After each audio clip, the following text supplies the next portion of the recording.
Okay, hello, is it working now? Okay, hello, is it working now? Oh yeah, it is. I can hear myself. Gross. Get out. Dude, I don't... My microphone just stopped working. For no reason. What? Like, why? What was the point of that? Turn the game up, but like, what? I couldn't get it to work at all. It wouldn't work at all. I literally had to close OBS and reopen it, and suddenly it works. What? God, I love OBS. It was working before I hit start stream, and then when I hit start stream, it just stopped. It just stopped lighting up. Why? I don't understand. Why? Why? It's okay, because we got it working, and only Apple was here to see it. Oh god, I saw Nico arc Aurelia. Yeah. It was funny cause your speech to text was working LMAO. I know, that's why I was like, can you guys hear me? Can you hear me, or can you just see the text? Can you just see the text, or can you hear me? What's going on? What's going on? Utopia's EV. No, we can't hear you. You couldn't hear me before, because my microphone isn't working. I don't know, I genuinely don't know what happened. All OBS wanted me to do was just restart it, I guess. Utopia's EV. Bro moment? Nope, still can't trust. Smiley face. Let me go delete that VOD real quick. The scuffed 4-minute VOD of me being like, hello? Hello? Into the silence. You just see the silence. No, you just hear LMAO. Shut up.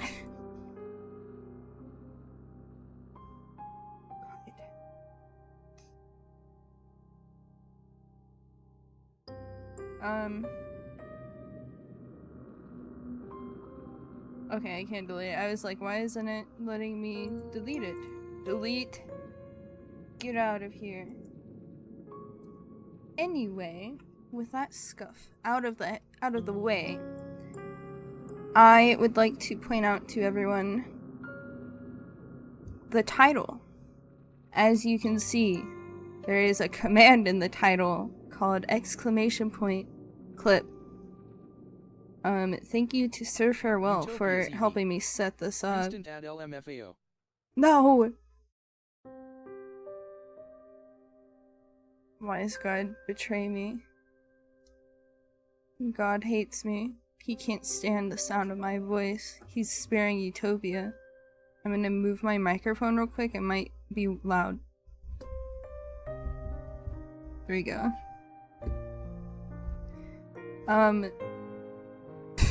I guess I'll wait until Utopia tells me when the ad is gone. I forgot that it's gonna redo the ad because I had to restart my stream. Haha, it's so epic. It's gone? Okay. Anyway, as I was saying, if you'll notice from the title of my stream, there's a command in there called !clip. And very much thanks to Sir Farewell for helping me get that set up, because he also has it in his stream, and I was like, I want that. But basically what it does is whenever you type !clip, it'll take a clip of the last 30 seconds, so you don't have to actually clip anything. It'll clip it for you. All you have to do is type one command. That's all. That's all. I want to encourage everyone to clip, please. Please give me clips. It's okay if you don't, because I think what throws people off is, one, clipping on mobile is a pain in the butt. This will alleviate that because you just have to put a command. Two, sometimes you don't want to crop a clip, which, that's fine. You can just click the clip button and then close the tab. It makes a clip anyway, even if you don't crop it and name it. Utopia's but easy. no, it's easy. No, we need to clip only the most embarrassing, most weird, most cringe stuff possible. Yeah, now you can use the clip command to do that. I do something embarrassing, you can just clip it. Speaking of embarrassing things, within the past 24 hours, I have embarrassed myself twice in 2 different people's streams. but in front of the same people because they run around in the same like streaming group. -750. Peak streaming as always. I sure hope it's peak streaming, but you know, if it's not, then I will choose to believe that my streams are peak though. Utopia's easy. I can relate to that. My first embarrassment, right? I'm gonna admit this to everyone right here, right now, is that I should have fact-checked myself. And you know what? Before I typed it in chat, I was like, maybe I should fact-check this first. But then I was like, no, it'll be fine. I should have fact-checked it first.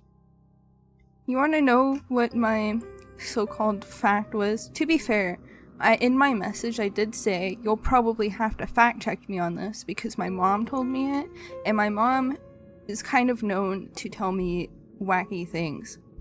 But I told poor streamer what my mom told me once, which was that Albert Einstein used to get so engrossed in his work that he wouldn't go to the bathroom. He would go to the bathroom in his chair. Which is not true. And I can't find anything on the internet about it. Not a single thing. So I have no idea where my mom got that from. I have no idea where it came from. There's nothing about it. Nothing. Utopia's EV. You're missing an E. You are missing an E, Mikey. You gotta go find it right away. But I remember I told the streamer that, and they were like, Kuzub, I don't think that's true. And I was like, hold on, I'm gonna go fact check it because I was so sure. I was so sure that it was true. I believe my mom. Well, I wasn't so sure that it's true. It's more like I think it's funny, and I was like, you're probably gonna have to fact check me. How did that fact come up in conversation? I don't remember. I think Albert Einstein got brought up or something. I don't know. I don't remember. I just remember the embarrassment that came after that, after I googled it, and I found nothing. And I had to go back into his stream and be like, so I can't find anything about what I just said, so disregard what I just said. And then he was like, yeah, I didn't think that would be true. I was like, oh. And then the second embarrassment, not nearly as bad, was I was in Waffy's stream earlier today, like a couple hours ago. Bro, I want that level of concentration. And so yesterday, the stream that I told so-called Albert Einstein fact in, I was in Hamflow's stream, right? And I was in there for like 5-ish hours, like his entire stream, because I like watching his stream, so I was having fun making clips. But Ham, I think I got into like a, what is it called? When you just do something without thinking about it, like out of habit. And I was on Wolfie's stream earlier today, and I called him Ham. I was like, wait. You're not Ham? Utopia's EV. Muscle memory, yeah. Because I was typing Ham so much in Ham's chat, and I go into Wolfie's stream, which Ham is also usually in Wolfie's stream too. And I was like, I was talking to Wolfie, and I called him Ham. I'm so embarrassing. I was like, I'm sorry. I'm sorry. You were going ham with his name. I was, for real. And, oh my god, I was so embarrassed. I was like, I can't believe I just did that. And then I went and drank a coffee, and now I'm fine. I'm going to blame it on that. I was tired. That's definitely why that happened. For sure. I'm gonna change screens real quick. Welcome to my gaming screen. Hello? What is that? What is happening? Why is OBS dying? What is this? Wait, what are... What's happening? What's happening? I don't even know what most of these are. Oh, whoops, I got rid of my captions by accident. What are the... Okay. Underscore 55. Kuxib mom really said, my source is that I made it the fuck up. She really did. Dude, why are there a bunch of gears? What? Hold on. Is it from... this? It looks like VTube... VTS React gears. Why is it doing that? What is happening? Hello? Dude, come on. How do I make it go away? What's happening? I'm so confused. Why is my OBS messing up? It says it's over my... Is it... Ah, I fixed it. I fixed it. And I think I know what the issue is. It's because Neo and Crayon are in a VC right now. And I still had their PNGs up. My god. I hate... Why is this happening to me right now? Sorry for the scuff, guys. Greetings. Hello, Griff. Welcome in. Greetings, fellow human. Yeah. Look, I am a human today. I don't have my antenna on, see? So, clearly that makes me a human. That's also why I have my contacts in. Like bad start, LMAO. It's fine. Grove. Bad starts don't Besides, exist. that was unconvincing. Machine doll underscore Vox Cruz. Fun fact, swords will never go obsolete. They're cutting edge technology. That is true. They are pretty cutting edge. Especially if they're a good sword. So, today, we're gonna be playing It Gets So Lonely Here again. But we're gonna be doing the second route. I was thinking of going the beach route this time. I think it's beach. I'm pretty sure it's beach route. And I'm excited because I saw one of the pictures, the little extras. Whoops, come on, go in the extras. In the little picture for the beach one, and I was like, "Awooga!" Grove. Well, like and subscribe if you relate with the title. Ha ha ha ha. What? We going for the next route? Machine doll underscore Vox Cruz. I do relate with going to the next route. I had to sit between identical twins. It was hard to differentiate between them. Grove. Knock. Can't keep getting away with this, Fox Chris. The game title. Oh, it gets so lonely here? Yeah. I get it now. I thought you didn't specify which title, and I was just talking about the title before you came in, so that's mostly my bad. You gotta specify things for me, I don't get it. Machine doll underscore Vox Cruz. As long as I have jokes, the jokes will come. I'm glad you have jokes. Ow! That hurt! Look, you guys wanna see the little pictures that I got from my last route? We have this one. We have this one, which I put as the thumbnail in my last video. It's pretty cute. She's sucking the blood off of her finger. The MC is very cute too. I like her hair, but she does kind of remind me of Wendy from Wendy's. This one's cool. Okay, I was looking at these last night, and when you click on this one, it changes. So now it's not as Wendy prominent in this one because her pigtails are limp. When you click on this, it adds a little bit of an element. So, woman, and a woman eating me. That poisonable. Woman eat. Machine doll underscore Vox Cruz. While I tell a lot of dad jokes now, it was different once. Back when we were quarantining, I was only telling inside jokes. Dang it, boxers. How do you come up with these? I can only make jokes like a retort. If someone says something, I'll retort back at them. I can't just make puns. Yeah, so again, as a reminder, this is a horror game, it's not just a romance. I'm pretty sure that the first ones I'm going around here are very much horror. Like last time we got eaten. Like actually, she cannibalized me, she tore out my throat and ate me because she loved me so much that she wanted me to be with her forever. Inside of her, so she ate me.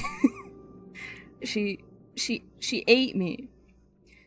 So I'm assuming this next one is going to be of a similar vein.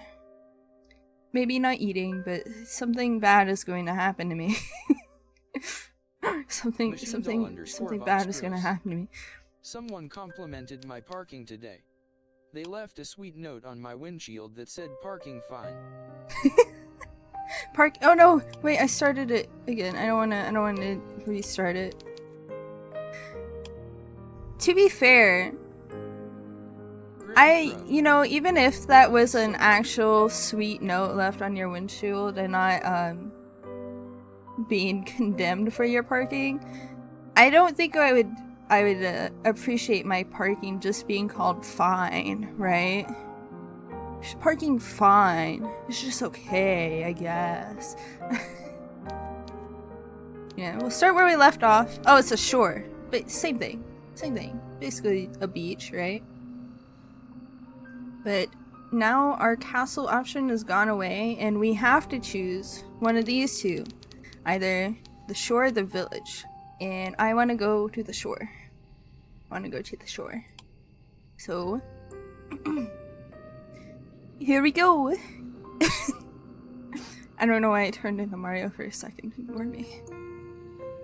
So, you want to go to the shore? Good idea. What will you discover there, I wonder? The night is far from over, and there are any number of adventures still awaiting you. I hope that you have prepared yourself in advance, and I do hope, for your sake, that you've learned how to swim. I have a sneaking suspicion that this skill might come in handy.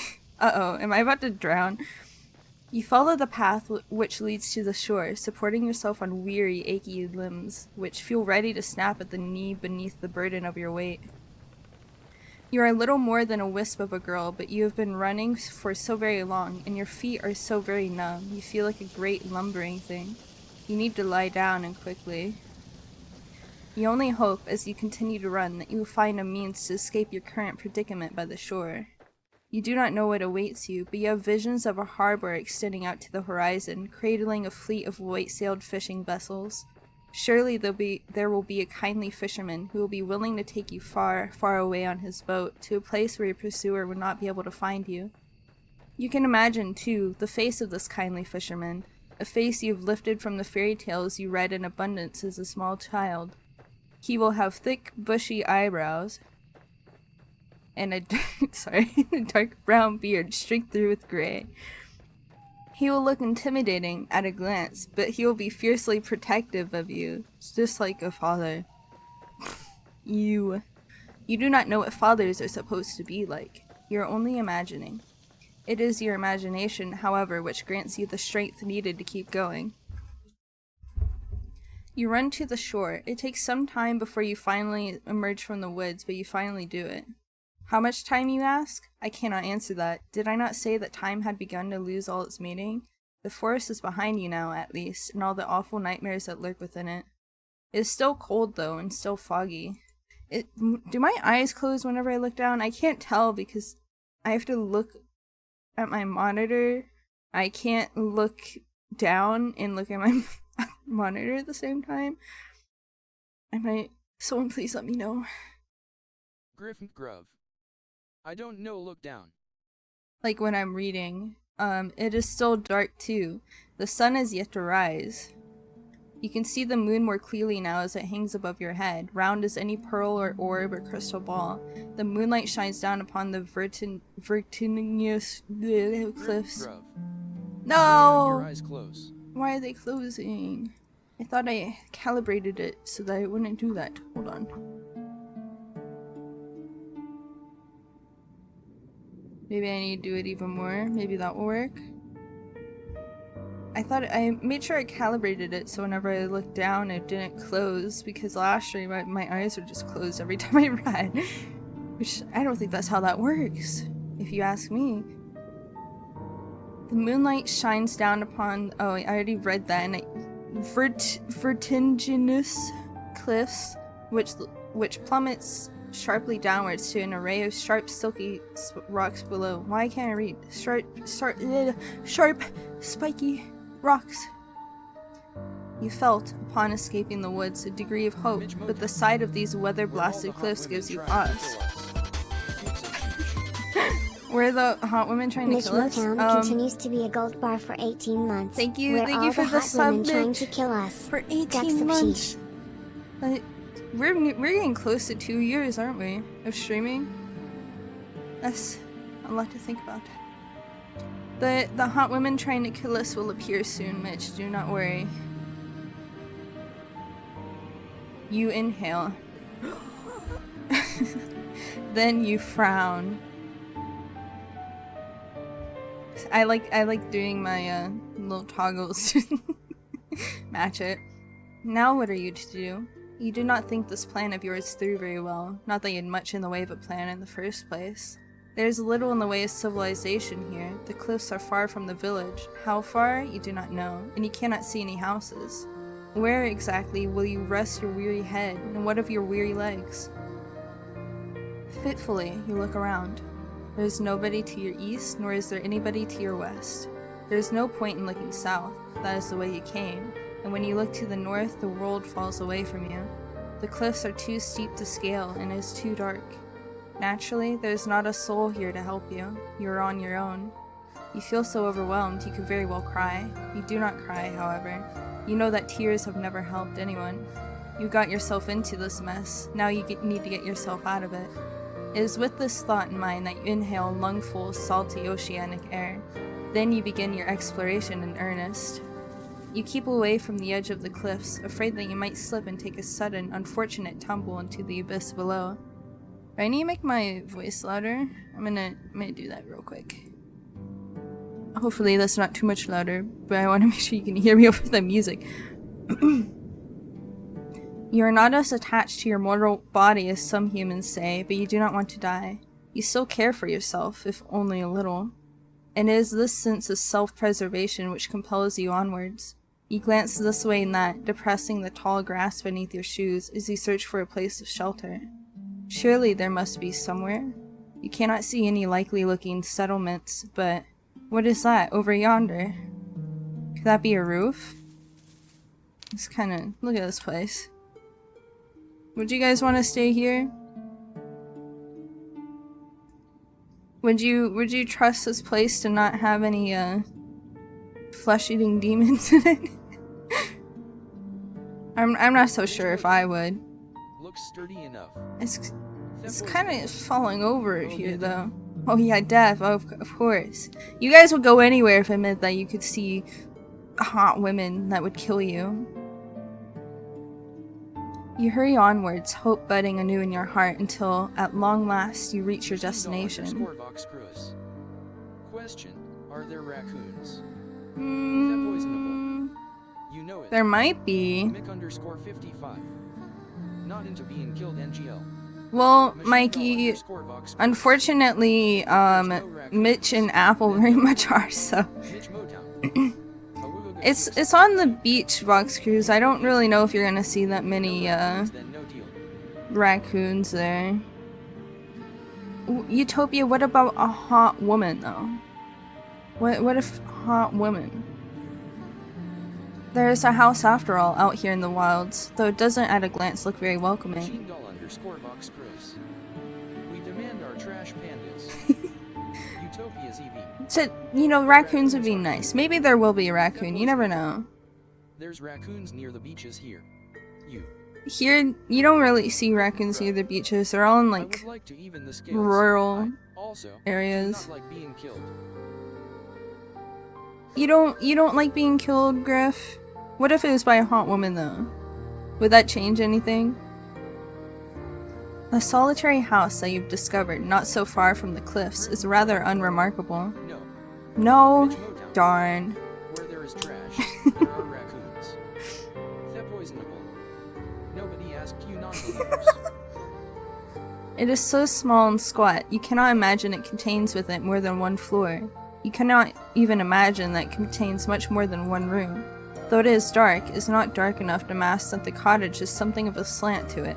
It is leaning listlessly to one side like a drunken sailor. The thatched roof, meanwhile, which tops this dwelling, has certainly seen better days. There is a hole in the thatch. There are several holes, in fact, and parts of it look particularly bare, almost bald.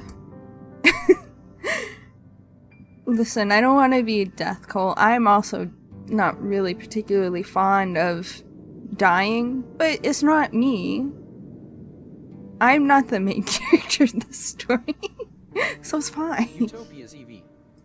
All fun and games till a raccoon comes swimming up to you at the beach. But wouldn't you want to see the little raccoon at the beach? Wouldn't that be fun and games, actually? That is rather concerning. Should it rain, you will not be properly protected from the elements. Can you really stay the night in such a place? You have some misgivings, but do your misgivings matter, really, when there is nowhere else to go?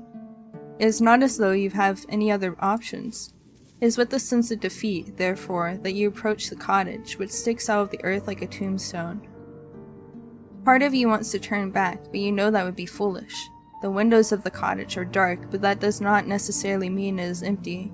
It is rather late at night, after all. Whoever lives here, if indeed anybody does live here, might be asleep.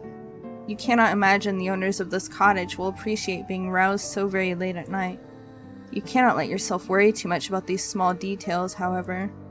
Otherwise, you'll never get anywhere. You swallow. The taste of the salty breeze is pungent in the back of your nostrils. Then you rap the knuckles of your right fist on the door. You rap quietly, but you do not hear any resultant shuffling inside the cottage. Sorry, you rap quietly, I know what it means, but it just makes me think someone's just going, like, rapping a song to wake them up. See if anyone's in there. Perhaps you did not use enough strength. Emboldened, you rap your knuckles on the door for a second time, more loudly this time. You wait a few moments, but still you cannot hear anything. Perhaps the cottage is unoccupied after all. You knock for a third time, then wait. The third time is, as they say, the charm, but for all that, your knocking goes unanswered. Well, nobody can say that you didn't try. More intrigued now than anxious, your fingers find the handle of the door. You pull it down and, to your surprise, it yields easily. The door swings back for you, as if by magic. It feels almost as if this was preordained. Dude, look at this place. There's a hole in the ground. Would you guys go in this hole? Would you go in here? I wouldn't. This is my red flag. If I think anywhere has a possibility of there being spiders in it, I will not go near it. I used to, my fear has ruined my life. When I was a kid, I used to climb up trees, like actually climb trees and climb up walls, literally. And now, One or two holes I'd go in, and that's not one. They're poisonable. And Mood. now, like, I wouldn't even go too close to a bush because I'm like, there could be spiders in there. There's probably spiders in there. That's actually my thought. There's probably spiders in there. I can't even go to my own bathroom without seeing a spider every day of my life. Alright, here's something that's been plaguing me recently, guys, that I need to talk about.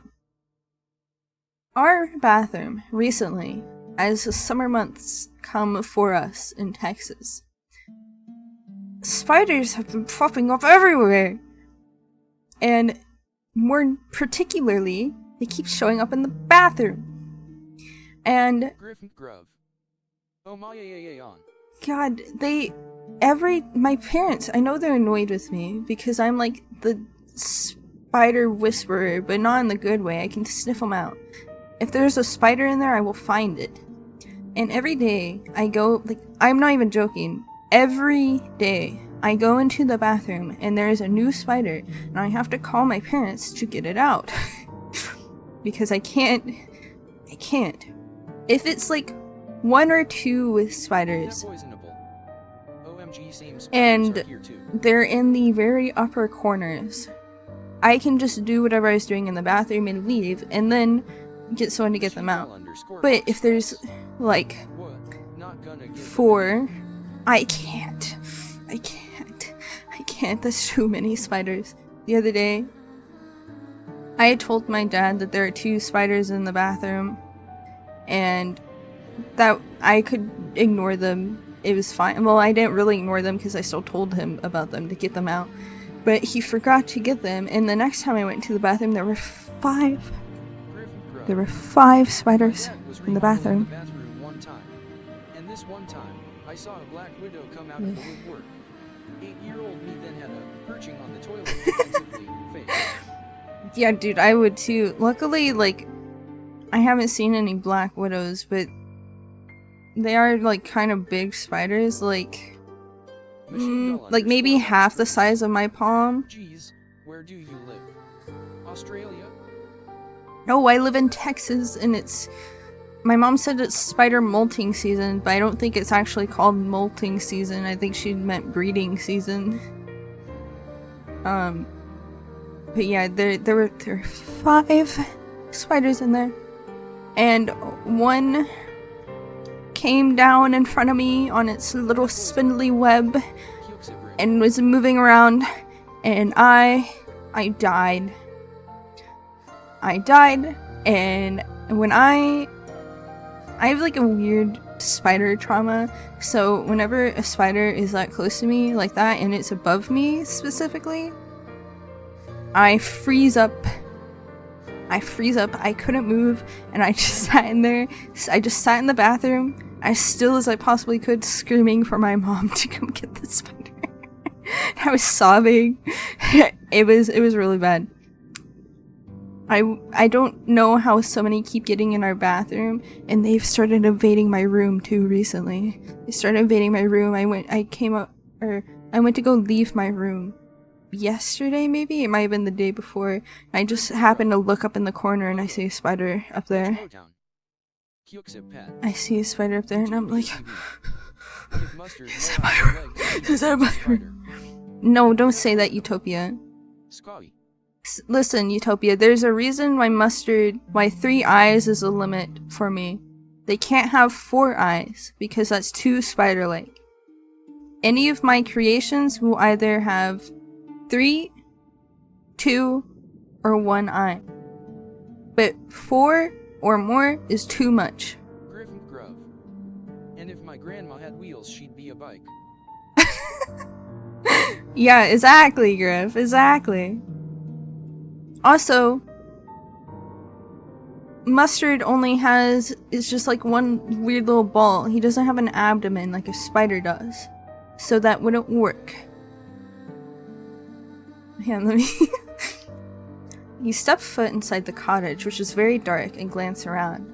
It is hard to see given the lateness of the hour, but the cottage's interior is about as inspiring as its exterior, which is to say, not very. It is every bit as small and as cramped as you fancied when you observed it from the outside. No, you can't weld it to... You can't just make gold living. Was that one story where there's a Rumpelstiltskin and it makes her like spin thread in the gold? You can't just do that. That's not how us gold people are made. Who do you think we are? We're born just like you. Why do you think I have a birthday? Yeah, straw into gold. That's what I was thinking of. Are you sure? Yeah, I'm sure. I'm pretty sure. I was there the day of Mustard's birth, and then I kidnapped him. I'm joking. I didn't kidnap Mustard. He came with me willingly, on the asteroid to Earth.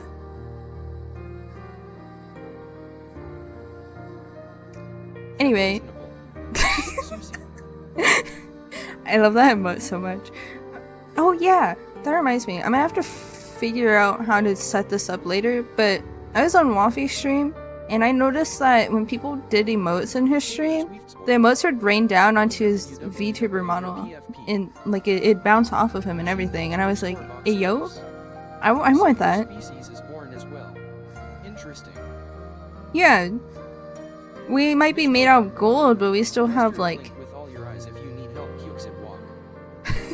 Mustard always blinks with all his eyes, though. You'd have to ask him to wink. I could make my emotes get launched at me. I could make I could upload them into tits and make it so that I put them in a group, like an emote group. Woo! Oh, Mustard's on my head now. I can make it so I could put them in an emote group and make a channel point redeem called "Throw an emote at me." You throw emotes at me. I was thinking. Here's the thing. The reason why I didn't do this was because I don't know if my computer would be able to handle it, depending on how many bits people give. But I can set my tits up to where if someone gives me bits, it will throw the amount of bits at me. But I haven't tried it. Apple, so immature. It's the Twitch integrated throwing system. That's what TIT stands for. It's not the things on your chest. I can set my Twitch integrated throwing system up. Yeah, do you guys like my little mustard hat? Let me know if you want me to put the old one back and make this one a new redeem. But this is Muppet Tuber Mustard, and whenever I talk, he talks too. So now he has a little bit of movement. I'm sure she does. I wouldn't put it past her. You mean tits doesn't mean boobs? Damn, I've been using that wrong my whole life. That poisonable. No. Usually, like, it depends on what you're talking about. You could mean tits as in breast. You could mean tits as in Twitch integrated throwing system. I don't know why I keep trying to say authenticated. Or you can mean tits, like the bird. It all depends. Or you can mean tits as in... no, they're called boobs, aren't they? They're called boobs. Never mind. Scratch what I was about to say. Anyway, there's 3 options. There's 3 different options. I love great tits.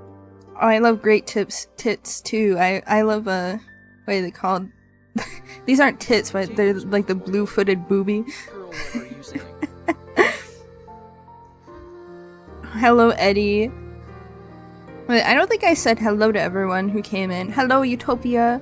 Hello, Apple. Hello, Vox Cruz. Hello, Griff. Hello, Eddie. Hello, Mikey. Blue-footed boobies are great too. They are, aren't they?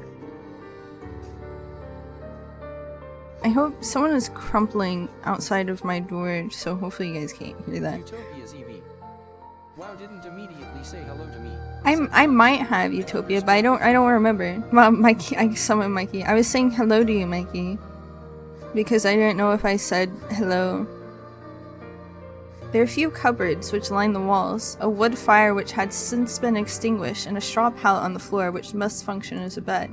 Your search is unsuccessful, however, when it comes to trying to locate other humans.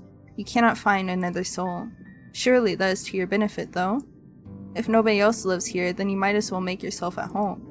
Or as home as one can be, I suppose, in a small cramped cottage such as this, with holes in the roof. You close the door behind you, then approach the straw pallet. Ow! You threw mustard at me! Like the sarcastic fringe head, the fried egg jellyfish, and the screaming hairy armadillo. Mick_55. Oh, wait! Been doing good, just working, can't wait to melt in Texas heat. I know the best animal. Okay, let me get a picture of it so I can pull it up on screen real quick.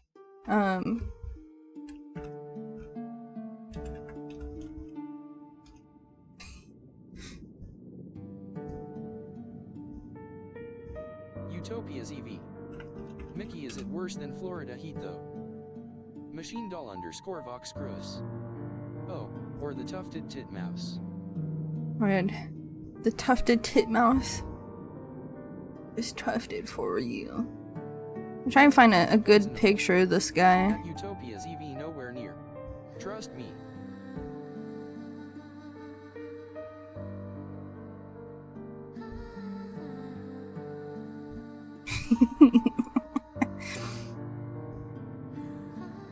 Can I put this in here? Hold on, let me do this so I'm not like actively scuffing. Oh yeah, what? Where'd it go? It's a bird. Where'd it go? 55. It disappeared. They'll be in Texas in the end of July. Utopia's EV. Will they? Thought so LMAO. Utopia's EV. It's average like 90 degrees here. Average 90 degrees? That's a lot of degrees.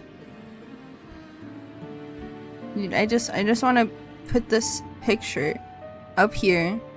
It appears and then it disappears. Why? Utopia's EV. Come back. That was an understatement.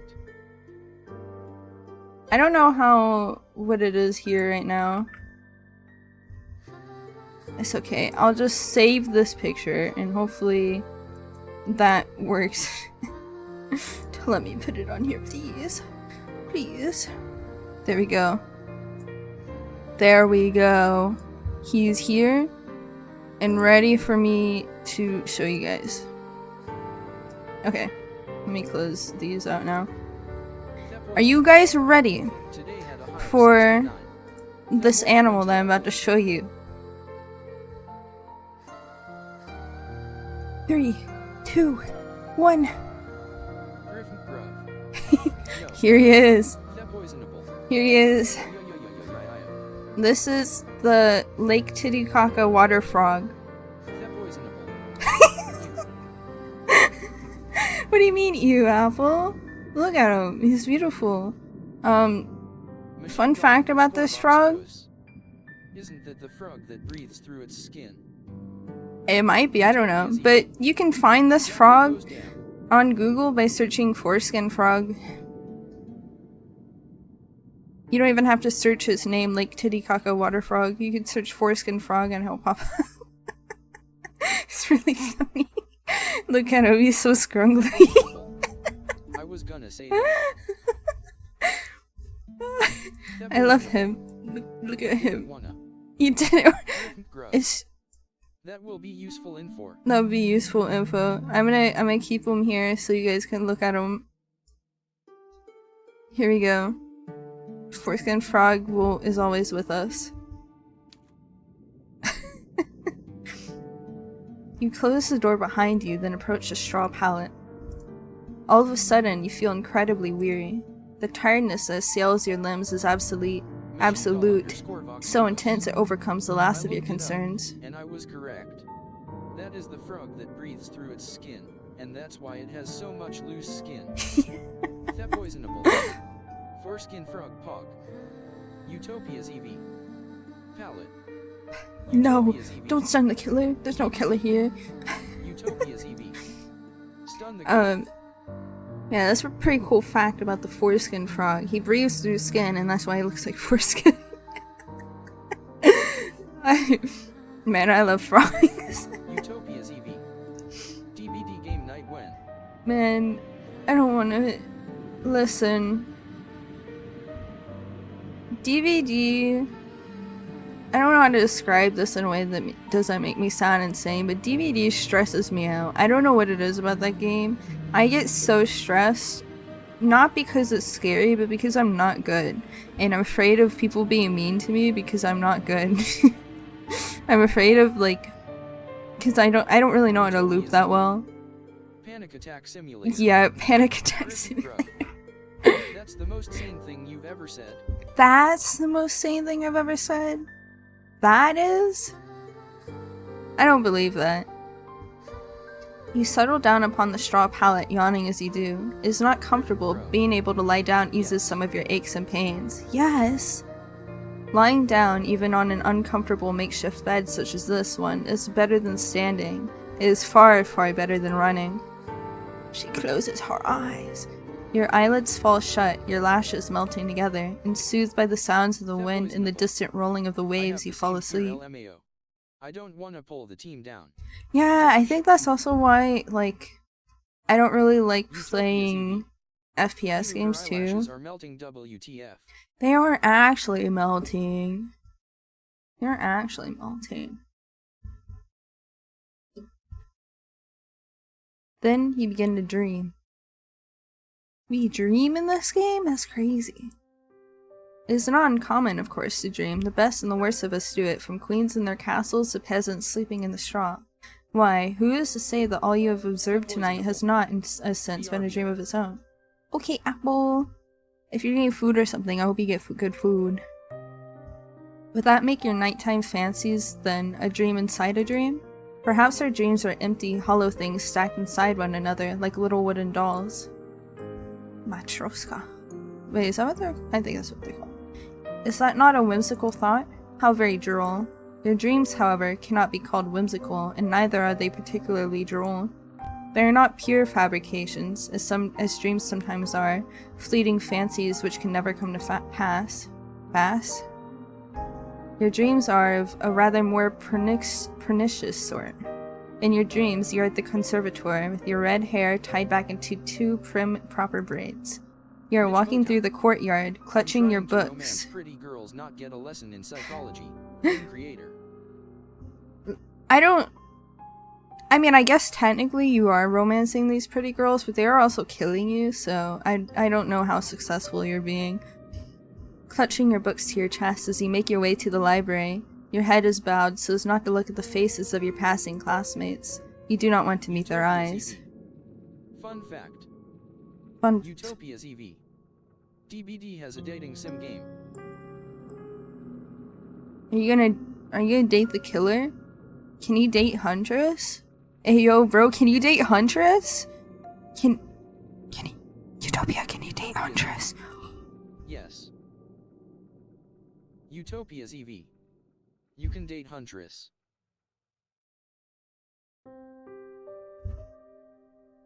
You can date Huntress?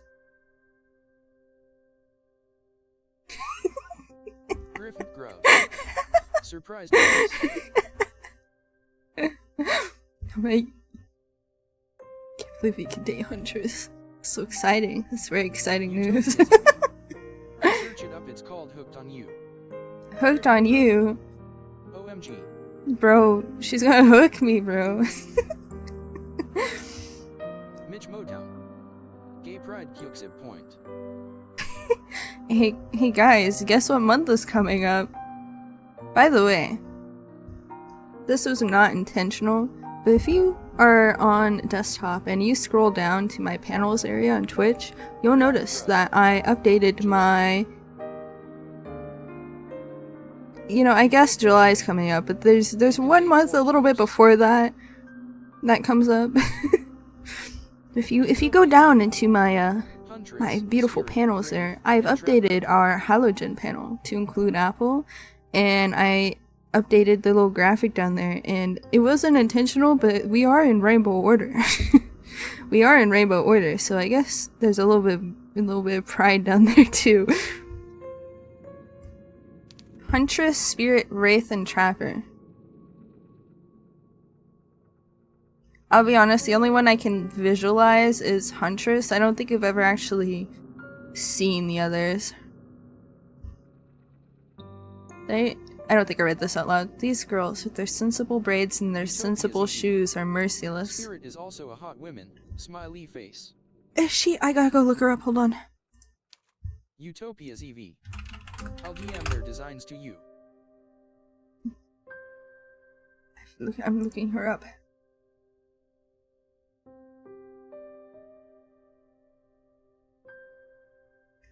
This isn't what I expected. She's a little too, blue.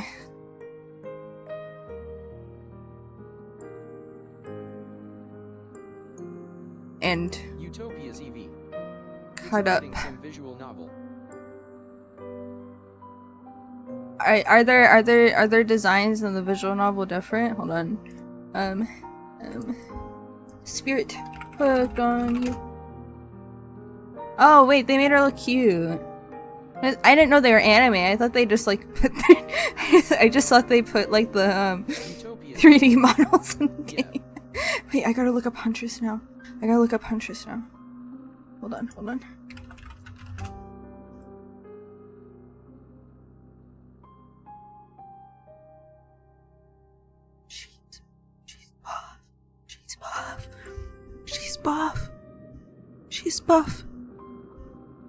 She's buff.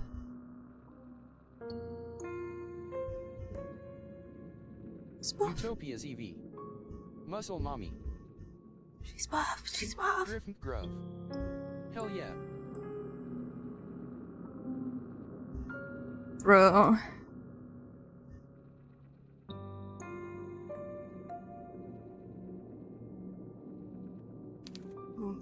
I can't go back. I didn't mean to click. Jeez. I can't take this. No, don't play. Turn off. Why is it still highlighted? Utopia's EV. Hooked on Ustream when? It's pot. Stop! Why is it playing? It's stuck! Turn off, please. Okay. Hold on. It got stuck. I didn't mean to do that. You hunch your shoulders together in this dream of yours so as not to draw their attention, but alas, it is not enough. You stumble, clumsy thing that you are, and you fall, and just like that, all eyes are upon you. They're staring at you, they're laughing at you. You lay there on the ground by the fountain, your books scattered and your skirt in a woeful state of disarray. Your knee hurts. Is it bleeding? You examine your injured leg, trying not to cry, and as this transpires, you hear a voice. One of your classmates is calling out to you. She has acknowledged you. You look up shyly, tears beating in your eyes, at a girl taller than you, and prettier, and much more refined. She extends her hand toward you. Does she mean to help you? Cannot hurt to try, can it? Hesitantly, you reach out to accept her offered aid. Her fingers curl around yours tightly, perhaps too tightly. Her nails dig into your skin. It hurts. Deftly, the girl pulls you to your feet. She's all those things. I hate her. What, prim, proper, prettier than you? Your legs feel weak from your fall and your knees still aching, still bleeding. You stumble, feeling out of sorts, but you're not afforded much of an opportunity to gather your bearings. The girl's hands are on your shoulders. Yes. Hey. You know, hate? I'm gonna quote, something my grandparents would say. Who is she? You know, hate is a strong word. She's laughing at you. Then she's pushing you. The sound of the fountain and the running water which drums against this basin is all of a sudden very loud. Is overwhelming. Yep. Back in my day, we used to tease our hair and dye it all a bunch of crazy colors and wear grr all over our clothes. Yes, it is a strong word, and I employed it properly. It surrounds you. You did employ it properly. Cause look, that girl is now bullying me. We don't like bullying here. Then it engulfs you. It is cold as ice. You cannot breathe. The rushing of the water continues, echoing into your eardrums over and over, and then... No. You do not want to remember this. What good will it do? It's in the past, where the past ought to remain. You're never going to go back, not even in your dreams. It is this determination which forces you back into the world of the waking with a start. You gasp like a fish as you sit upright. Your eyes are naturally wide.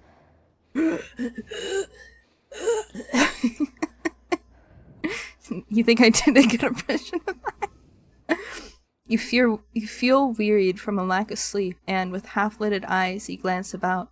It is still dark inside your cottage, the sky visible from beyond the windows splashed still with stars. How long were you asleep? You're not sure. Your dream was so very detailed, it really did feel that you had been transported into a different time, into a different place. When you inhale, you can taste rank, foetid water in your mouth.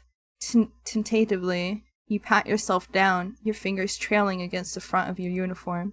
So vivid was your dream, you half expect to find that your clothes are damp. This is not the case, however. You are, in fact, perfectly dry. Well, now what are you to do? Will you go back to sleep?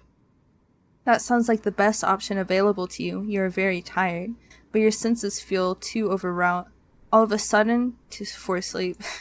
You do not think you could bear it. On unsteady legs, you rise to your feet, then stand by the window. You look out to the starry sky and to the pitted moon which hangs amongst them, and you frown. You can hear the wind outdoors, howling like an injured animal, and, more softly, the ebb and flow of the waves as they meet the cliffs. But that is not all. What is that sound? Why, it's almost like singing. Imagine being this dramatic right after you wake up. You know, that's just how some people live. That's just how some people live. You know what? Utopia, if you're struggling to get out of bed, that's pretty dramatic, wouldn't you think? I'm just joking, I struggle out of bed every day. Utopia's easy. Yes. Smiley face. The voice is far away enough that you cannot pick out any individual words, nor even the individual syllables, but there is a haunting quality to it all. The singer, whoever they are, possesses quite the pretty voice, high and clear like a bell. The song is a melancholy one which stirs your heart. Look, you can hear the singing. You can hear the singing. Just the paralysis demon holding me down. Utopia's I'm allowed to be a hypocrite because I refuse to acknowledge it. Mikey, I'd like to hear what your definition of struggling is if being held down by a paralysis demon is not struggling, but you know. Curiosity takes root inside you, as it did during that fateful day you found that book in the library.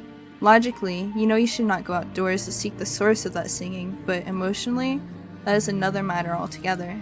You really should have learnt your lesson by now. You should have known better than to go sticking your nose into business which does not concern you. But naughty little girls such as you never do learn. You cross the old fisherman's cottage as though in a dream, then reach for the handle of the door. The handle depresses easily enough beneath your grasping fingers, and the door opens with a click. The rest of the world yawns before you, framed in the doorway, all of it bathed in moonlight. That's exactly what a hypocrite does, Utopia, so you're living up to your name. You thought it was cold inside the old cottage, but it's colder still now that the door is open. An unpleasant wind rushes forth to meet you, knifing mercilessly through the fabric of your uniform. You look across the cold and inhospitable landscape, your fingers clenched into fists at your sides. Then you step out into the unknown. Whenever something says like your hands are clenched into a fist at your side, it just reminds me of that one meme of Arthur where his hand is a fist. You canvass the cliff face, led by nothing more than that luxurious singing. So haunting and ethereal is this voice, as it hangs on the breeze. It would be enough to send 1,000 ships off to war. You keep walking into the night until you reach the very edge of the cliffs, where they drop downwards into empty air. You ought not to go any further, but the voice is yet to cease. You can still hear it echoing inside your head, and compels you to act. You look down at the shore, which seems like a dizzying distance away, then out to the ocean, which is breaking against the scattered rocks below. Your eyes narrow with determination. Then you take a step toward the cliff. These cliffs are steep, and the rocks below them are sharp. You can see them glinting in the darkness. Where do you know where the voice is coming from if it's echoing in your head? It just started echoing in my head. It just started, because she was so entranced by it that it just now started echoing in her head as it stopped. Their tips get jagged like teeth of hungry predators. The cold wind blows, rocking your hair, and you shudder from it. Your shoes are not built for scaling cliffs, and your heels do not have much in the way of purchase, particularly not when the cliffs are so steep. Clinging to the cliffs is no small feat, yet you are determined to ease yourself down onto the shore, in one piece preferably. The wind is so powerful, it feels as though there is something deliberately malicious to it. You wonder, during your descent, if it means to knock you off your perch on purpose, to cast you down to the rocks below. Well, if that's what it wants, then you refuse to give it the satisfaction. You can be awfully stubborn at times, and now is one of them. You continue to climb. How long have you been at it now? Until, at long last, your feet meet the shoreline below. You can ease yourself down onto this. No! No! No! I can't believe you, Apple. I can't believe you would say this in my stream. In my stream. Actually, you know, it's okay because you're a woman. It's okay because you're a woman. Utopia's EV. Apple Rule 12. Sad face. Poisonable. Thepoi 20 APPLE heart. Hey, yo. EV. Get beamed. No, you, Utopia. You've made it, and you did not sustain too many injuries. Your palms are throbbing, yes, after gripping those rocks, and you might have a few cuts, but your wounds are of a shallow and superficial sort. Things could have been worse. You flex your fingers. They feel uncomfortably numb and cold alongside it. Exactly. So, here's the rules. Here's the rules, right? If you're trying to get Aurelia's bean but Rule 12 SMH. No. No, she's not. You're lying. Apple's a You're streamer, lying. so she can't hit on herself. You're lying. But, basically, the Rule 12 is that normal plebeians that take up the chat can't flirt with the mods and the VTubers. And then Rule 12 also means that the mods can't flirt with VTubers, but mods can flirt with mods, and VTubers can flirt with VTubers, and mods can flirt with the normal plebeians of chat, but chat can't flirt back.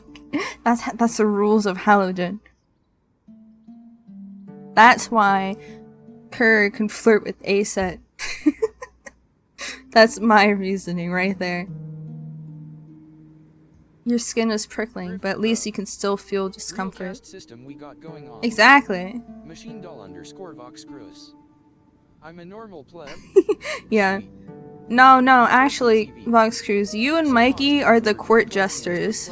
Can't flirt with mods. Griffin Grove. Yeah, exactly. 2 steps away from fascism. Exactly. A mod has to choose you. 55. Quirk Masters. Court jesters. You know, like a hee hee hoo hoo, I tell a joke to the king and then I get, the floor opens up underneath me and I die because the joke wasn't good enough. I wanna be a baker.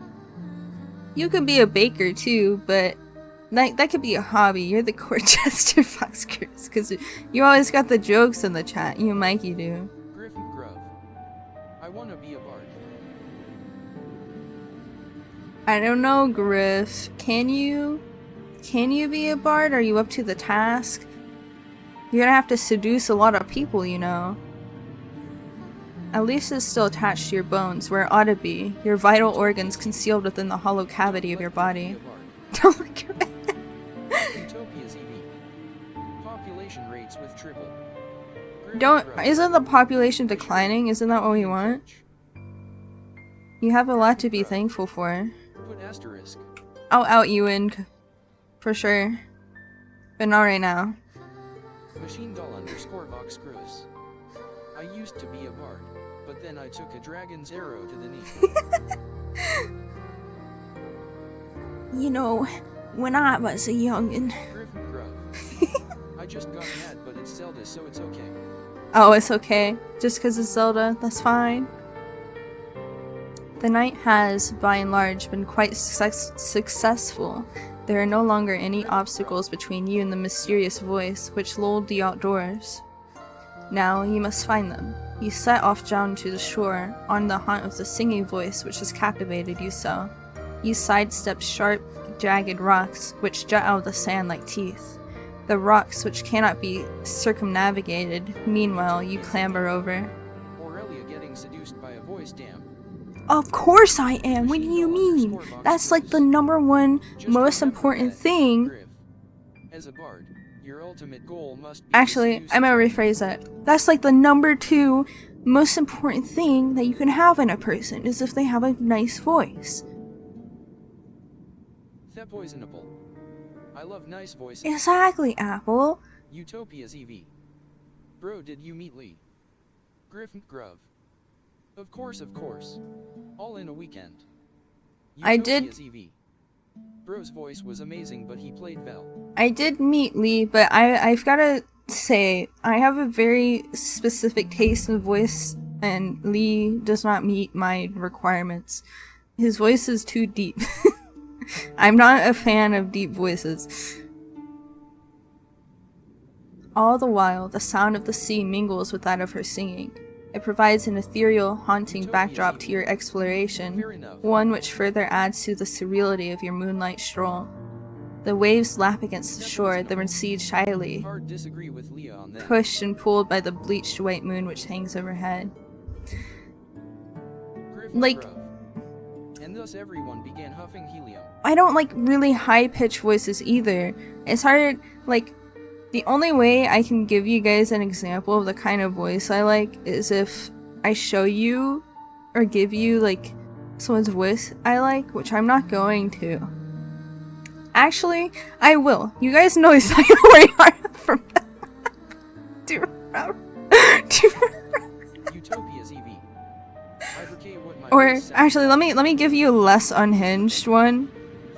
Natsume Takashi from Natsume Yujincho. I like his voice. They're definitely not the same voice actor.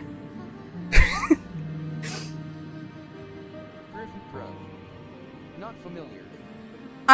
Griff, I'm sure you will recognize his voice once you hear it because that voice actor has been in everything. So I am talking about the Japanese version, not the English version. I don't know what their voices sound like, so if you listen to those are not an accurate representation. Pushed and pulled by the bleached white moon which hangs overhead. The oceans that you've seen in your library books were all blue as sapphires, but this ocean is different. It is so late at night it looks black instead. The undulating surface of the water reminds you of a mirror, though its depths are even deeper and much more mysterious. Sea Dog? I'm gonna have to listen to it again. I think his was one that was kind of like on the too deep range for me. Hold on, I'm gonna pull it up right now. Sea Dog VA. Japan has. Yeah, I don't like. Yeah, I know you like Fox's voice, Apple. Fox, Akuma. No, I don't want Fox to like news source. Fox, Akuma. Utopia's EV.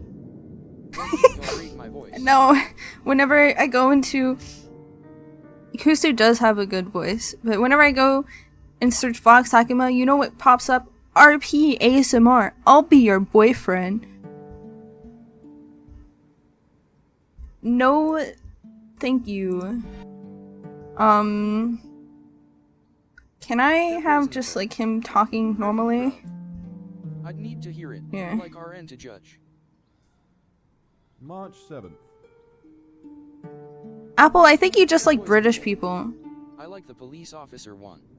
It is the 66th day of the Also, year. this guy sounds kind of similar to Sea Dog, I'm not gonna lie. Like, just a slight,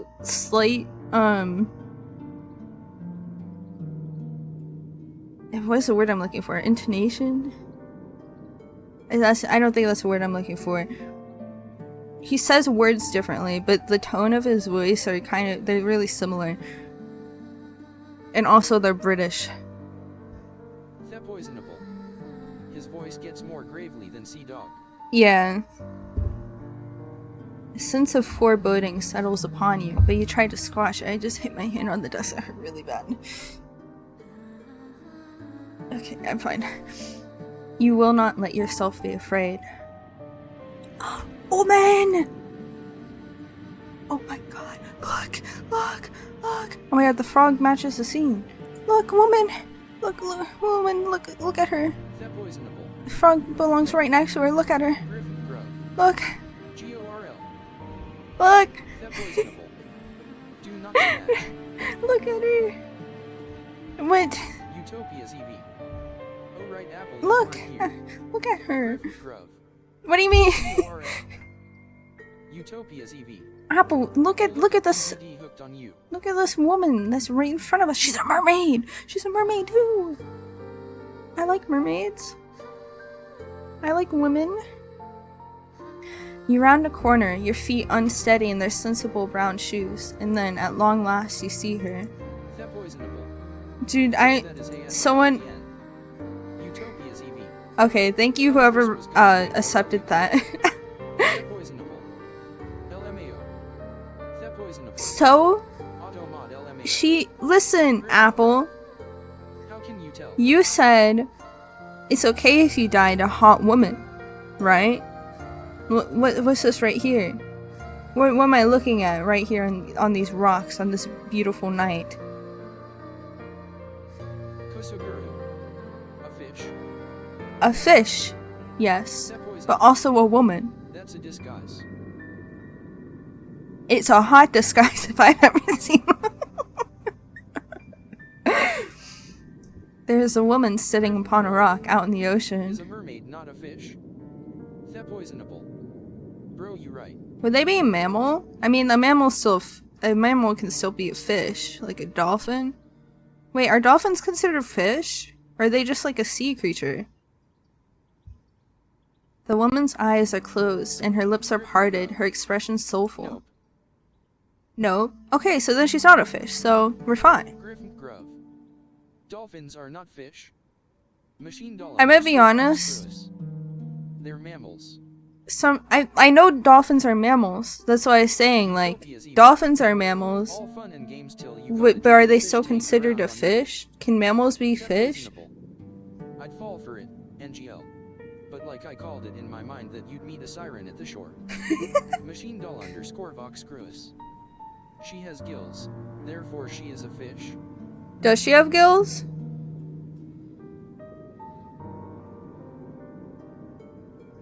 I don't necessarily see gills on her. I see markings, like she has some markings here and here and here. She is singing. Her hair, which is fair, flutters around her face like a shroud, which adds to her otherworldly aura. You see on her side, gills. These might not be gills, it might just be like skin coloration. Like she has stripes. How they reproduce. Her eyes might be closed, but her lashes are long and luxuriant like a doll's. Or no. Oh, okay, so like, to be considered a fish, you have to be underwater and lay eggs. Or, well, or at least not be a mammal. Not be a fish specifically, but not be a mammal. I'm gonna be honest. She has a fish tail and gills. Utopia's EV. She's a fish. Where do you guys see gills? I don't see gills. I see these, like, stripes right here, but I feel like that's just stripe coloration, not gills. Grove. You're a fish. I don't lay eggs. 455. Her sides. That's what I just said. How do you know they're gills? They just look like stripes. Machine doll _ Vox Cruis. But look, there's markings here too. And right here, on her shoulders and neck. And on her hand.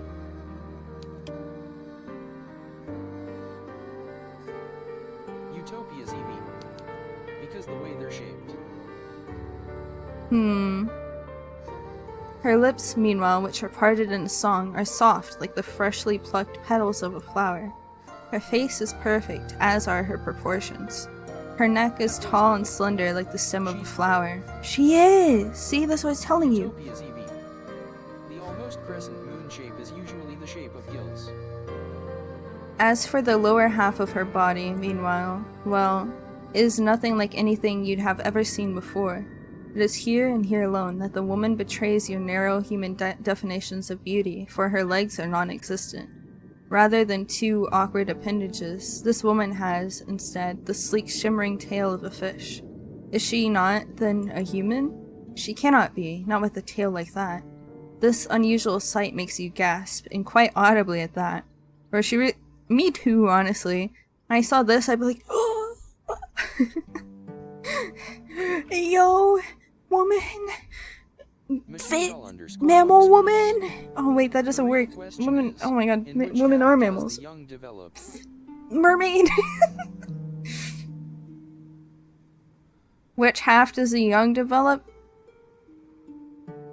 We'll never know, because we're both women. You do not mean to be rude, but you can't help yourself. Humans tend to react poorly to things they do not understand. At least you do not scream, that would be even ruder. Oh my. Oh wait, that was her. I'll give her a normal voice, I guess. You meant to observe the mermaid from a distance, but it appeared that your shocked gasp was loud enough to attract her attention. The fish-tailed vision sitting upon the rock is looking at you. Her gaze is so piercing, it feels almost as if she's looking through you. Your heart seems to stop inside your chest, as if by some manner of magical spell. You thought the mermaid pretty when you first observed her, sitting on that outcrop of rock, her face turned in profile. Now she's looking at you, however, you can see that you're mistaken. She's pulling the same line that she pulled that last one, SMH. She's not just pretty, she's beautiful, so much so it's almost unnerving. She looks as though she's stepped out of the pages of a picture book. She's simply too perfect to belong to this world. Perhaps she's some kind of vision, a waking dream, a hallucination? But no, she's none of those things. Her tail might be an impossible thing, but its scales look slick and wet regardless, like those of any fishes one might find at the market. These scales are iridescent, and bathed beneath the light of the moon, they seem almost to glow. The sight of her rather takes your breath away. You look at the mermaid. She looks back at you. You look at me. You look at him. You look at me. You look at him. Asterisk sees pretty girl. This is just like my storybook. Exactly. Exactly, Mitch. You prepare yourself expecting some sort of altercation, but the surprise soon fades from the mermaid's face. Her lips, which were once pursed in a frown, now shift upwards. She is smiling. Then she says in a refined sort of voice, My, it really is good to see a human again, particularly a human girl. I was beginning to fear that your kind had all disappeared, and I would no longer have anybody left to tell me of the world above the waters. My, this is quite the effusive greeting. The mermaid's introductory speech is positively brimming with excitement of a sweet, girlish variety. She's rather more amicable than the fine polish of her syllables would make one suggest. You might be a well-bred lady yourself with an accent to match, but you cannot help but feel overwhelmed. Should I have been talking with an accent this whole time? Should I have been, like, British? Is that what a, like, noble lady in these stories usually sounds like? Should I put on my gross British accent? Anxiously, you observe the mermaid and you and you ask her what she needs. I know everyone speaks with an accent, but usually when they point it out, other than she wouldn't survive a day there without getting cooked. Other than like, usually if they specify an accent, they specify something's in my ass.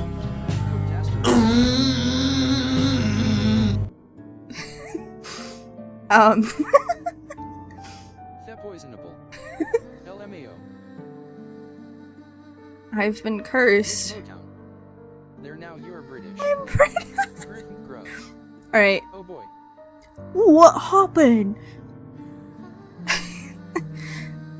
But anyway, what I was trying to say out of my mouth was that usually if they specify that you have an accent, more particularly a well-bred accent, it's almost always British. Like almost, I feel every single time. If someone is a noble person in a storybook or something, and like they have an accent, it's British. Are you sure, Utopia? I have a fine variety up there. A fine assortment. Some flowers, a gnome. I don't remember what else is up there. A car. I think Apple might know. As to that, I'm afraid I cannot say. I have been sitting on these rocks and singing for many, many nights, but nobody's come to see me. There have been no lovely humans for me to play with. English conquered most places and stole land and wrote the surviving stories. That makes sense. Of course it's the English's fault. I was beginning to wonder whether your kind had disappeared altogether. I feared some manner of calamity had occurred while I was slumbering beneath the water's surface, and your kind had been eradicated. You shuddered, then reassured the mermaid to the contrary. You do not know about the humans that she used to speak with, but you, at least, have not been eradicated. You are still here. Yes, well, I can see that, the mermaid answers with a light laugh. It really is a relief. My fellow mer people who live beneath the water told me not to worry so, but I could not help myself. I have always been fond of you humans. It is rather sobering, sitting here night after night, all on my own. It gets so lonely here. Oh my god, she said the name of the game. Oh my god. Oh my god! Wait, was that audio go from Azumanga Daioh, where she's talking to the daddy cat? Oh my god! Utopia's EV. Peter Griffin gif. Are y'all gonna check out the new Little Mermaid movie coming out? Oh yeah, I do want to watch it. I should watch all of the live-action Disney movies, but I haven't really been interested in them. The Little Mermaid one's the only one that I've been kind of interested in. I don't like what they did to freaking... Utopia's EV. I just watched the What's new his Mario name? movie. The crab. What's the crab's Utopia's name? EV. Chris Pratt didn't do terrible TV. Oh yeah, I saw the Mario movie in theaters with some of my friends. They chose the worst clips of Mario to put in the trailer. Sebastian. I kept wanting to call him Eugene, but that's SpongeBob. I was like, what is his name? What's his name? Now that is an interesting turn of phrase. It catches inside your head like a burr. His worst voice acting in the trailer. Yeah. They wanted to throw us off, probably because everyone is complaining so much. Machine doll _ Vox Gross. That's what I said. Oh. Thank you all. Utopia's Your love has broken the curse and freed my soul. I'll never have to kill again. was asterisk.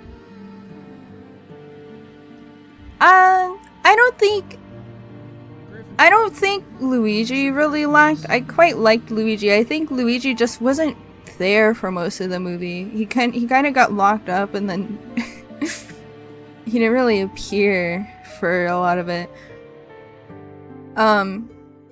The only one that I personally wasn't satisfied was yeah, it was from Scary Movie. Vox Gross. Wait, was that sound clip from Scary Movie? But the only one that I wasn't really satisfied with was oh, hello Gumbo238, welcome, thank you for the raid. What were you guys playing? We're playing the, what is it? It Gets So Lonely Here. See, that's where my opinion differs, Griff. I'm sorry. Peach didn't feel like Peach to me. She didn't feel like Peach. Like, she wasn't horrible, she just didn't feel like Peach to me, and I couldn't get about it. Also, thank you for giving a shout out to Gumbo. What were you playing? Were you also playing a visual novel, or maybe even this game, by any chance? Kusuguru. I'm out there Anya Taylor-Joy. Gumbo 238. UMM. Utopia's EV. Brawlhalla? Oh. Trusting Mario a bit too fast TBH. Was it fun? I don't know that much about Brawlhalla. I'm gonna look it up real quick though. Gumbo 238. Bro, I'm pretty sure I've seen someone play it before. Taylor's No, I haven't, but somebody say Taylor. Mick _ 55. it looks And DK was interesting. just Seth Rogen. Poisonable. Yeah, DK, dude, they even put Seth Rogen's stupid laugh in there. Gumbo 238. It's just like Smash, but like not owned by Nintendo. Utopia Oh, this is like a. Oh right. They have a WWE in Brawl. I see John Cena in there. Utopia's EV. Aurelia, they improved DVD. They improved DVD? Is that possible? Brawlhalla, just free version of Smash. Griffin Grove.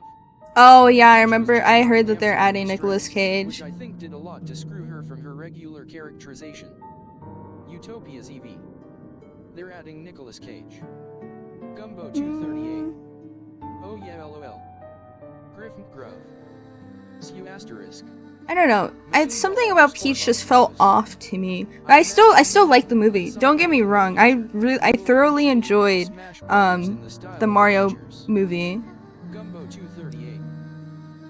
Okay.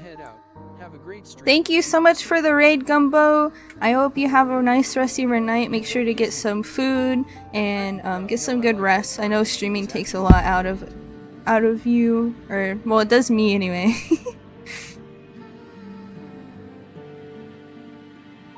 So, I don't know if you guys remember. I just think they could have built up her trusting whenever they were showing trailers of Mario movie, and like the trailer came out where it showed her in her racing suit, and everyone on Twitter was so upset because she wasn't in a dress. Like they were like, it was this thing where it's like, I hate this characterization that whenever someone steps up and they start not being a damsel in distress, they lose their feminine qualities like wearing a dress. But the funny part is after you watch the movie, that scene was in there for like 5 minutes maybe. She doesn't wear it for that long, and I think it's so funny that people got so pressed about it as if that was her outfit for the whole movie. She was just racing. But yeah, to be fair, they did have a limited time, I guess, to really build that up, but... Yeah, no, I wasn't trying to say that though. I like Peach's characterization. Have you heard it before? So, dear human, did you say that you are unfamiliar with these parts? Hesitantly, you examine the mermaid. Thoughtless though you might be, at times you are not so very self-centered that you cannot detect the note of longing in the mermaid's voice. It is evident as she looks at you that she is hoping for a particular answer to your query. This answer, alas, is not one that you can furnish her with. Yeah, like I said, I did really enjoy the movie. It was very fun. I even saved my ticket from it. It's in my wallet. Could have given Luigi more screen time though. Maybe, you know, there's always the chance that they'll make another one, seeing as how, well, I think it was successful. I think everyone I've met has said that they liked it a lot, so maybe they might come out with a sequel and maybe they'll give Luigi more screen time. You know? Utopia's EV. Sequel is 100% gonna happen. Utopia's EV. That's true, it is Illumination. You do not want to lie to her. It is after some hesitation, therefore, that you reaffirm your earlier words, though this time you embellish them. We'll have to wait for the Zelda movie first. The Zelda movie? See, I'm happy that they're coming out with these movies, but when they mess them up bad, and it's scary every time they turn something into an adaptation. You tell the mermaid that you're a traveler from a far-off land, one which is very dissimilar to this one. Also, Kusuguru, you are a liar. You never watch movies? Then how did I watch Lord of the Rings? Did I just watch it alone? I think not. You watched it with me. It is not a complete fabrication. You tell her that you've only just arrived by this shore, and you are unfamiliar both with your immediate surroundings and those further afield. If there is a village nearby, then you have never set foot in it. You do not know what this village is like, nor how many inhabitants it boasts. You do not know if a calamity, as the mermaid grimly supposed, has struck this land. but as she fears all the humans within the immediate vicinity have been laid low by some mysterious malady, then she needn't worry overtly on that score. You are still alive. Not for long. Are you not, you wonder, enough to satiate her curiosity of the human realm? Yes, that is true. You are here. I'm grateful, naturally, for your company, although... Although? Wistfully, the mermaid sighs. I was rather hoping you might be able to bring me some news of the nearby village and of its inhabitants. Mario movie night. Oh yeah, no, we didn't watch. I think we watched the new Puss in Boots in the Discord. I was like, did we watch Mario movie? But I don't think we did. I might have to... Is it on streaming services yet or not? I don't know. But we might make a little plan for it. Utopia's EV. No, we didn't. Griff Gruff.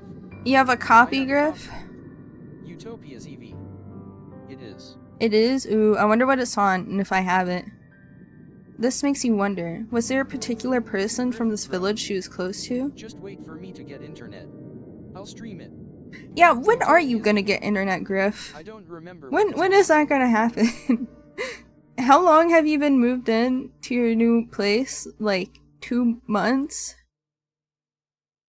Griff Gruff. XD. So, you were able to work that much out? The mermaid answers with a small smile. Utopia's EV. You are an intelligent one, aren't It's you? just on Amazon Vids RN. If you don't have to buy it, I can use Amazon Vids works for me. I can go look real quick. I keep derailing, but it's fine. I like derailing. Mario movie. Griff Gruff. I'm scheduling it next week. It's I went crazy with $25 other to purchases this rent. month. I'm sorry, Mario movie, but that's more than a theater ticket. Our theater ticket was like $5. Oh, but Utopia's EV. Could probably pirate it somewhere. no, Utopia. We are not pirates here. We are not pirates here. We do not pirate anything at all. That is something a bad person would do, and it is illegal. Mick_55. Don't say that on stream. Your past professors would beg to differ on that score. You were always awful when it came to academics, mathematics in particular. You can never get your head around all of the numbers. Your stern, stony-faced math professor used to... There's the proof in the pudding, everyone! I called it. She is British because she just said maths. She said maths. British people say maths instead of math. I'm not using a British accent though, sorry. But she's not here. None of them are here. It is just you now and the mermaid, and she does not need to know about your dismal academic record. No, this is me talking. Me in-game me, not the mermaid. If mermaid talk, she has quotation. Mermaid not talk, no quotation. You allow yourself a small smile, touched by her compliment, and tell her that it is nothing more than a lucky guess. For a guess, it was remarkably accurate. You're quite right. I did have a close friend from the nearby village. She was very dear to me. Internally, you congratulate yourself on this piece of detective work. How very clever you are. There are many humans in this world, of that I know. The human who spoke with me, however, was special. She was my human. You do not fail to catch the possessive note in the mermaid's voice. And I cherished her dearly. She would come to me on my rock late at night when she was finished with her chores, and we would talk. I asked her a good number of questions about the human realm and about her customs. I fear my endless inquiries must have been rather tedious, but she was always happy to indulge me. She never once scorned me for my ignorance, and neither did she make me feel like a fool. She always made time for me, no matter how many demands she had on her time. She was a farmer's daughter, and she was awfully busy from dawn until dusk, threshing hay and taking the animals out to pasture. At Utopia's EV1 good always have a negative. She told me of her work, and I marveled at her. Slender though she was, she possessed a truly tremendous amount of strength. I, who have lived in the ocean all my life, cannot countenance working as hard as she did. She bore her burdens without complaining. She was not the prettiest human who has walked the earth, but that mattered not to me. Dang, just roast her, why don't you? Bro, what the heck? Her conversation was engaging, and I knew through our continuous encounters that she meant no ill will. She did not have even a single drop of malice in her heart. The wistful manner in which the mermaid speaks of her friend makes you feel, for a few brief moments, a flicker of some ugly, primordial emotion. Could it be jealousy? It is painful, isn't it, to hear others wax poetic about those they hold dear, particularly when you yourself have never been regarded in so intimate a matter. The poisonable. BRBBBGalism wah. Okay, Apple. Sorry, chat, that was one for you. Don't take that. It's Apple's. It's Apple's kiss.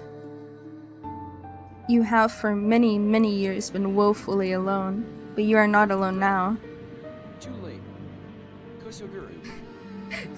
Don't run away, Kusu. Come back. Come back. Ow, my ears. Yeah, that's right, Mikey. That's what happens when you take a kiss that wasn't meant for you. It hurts. It hurts. Utopia's EV. People run. No, Utopia! Come back! Come back!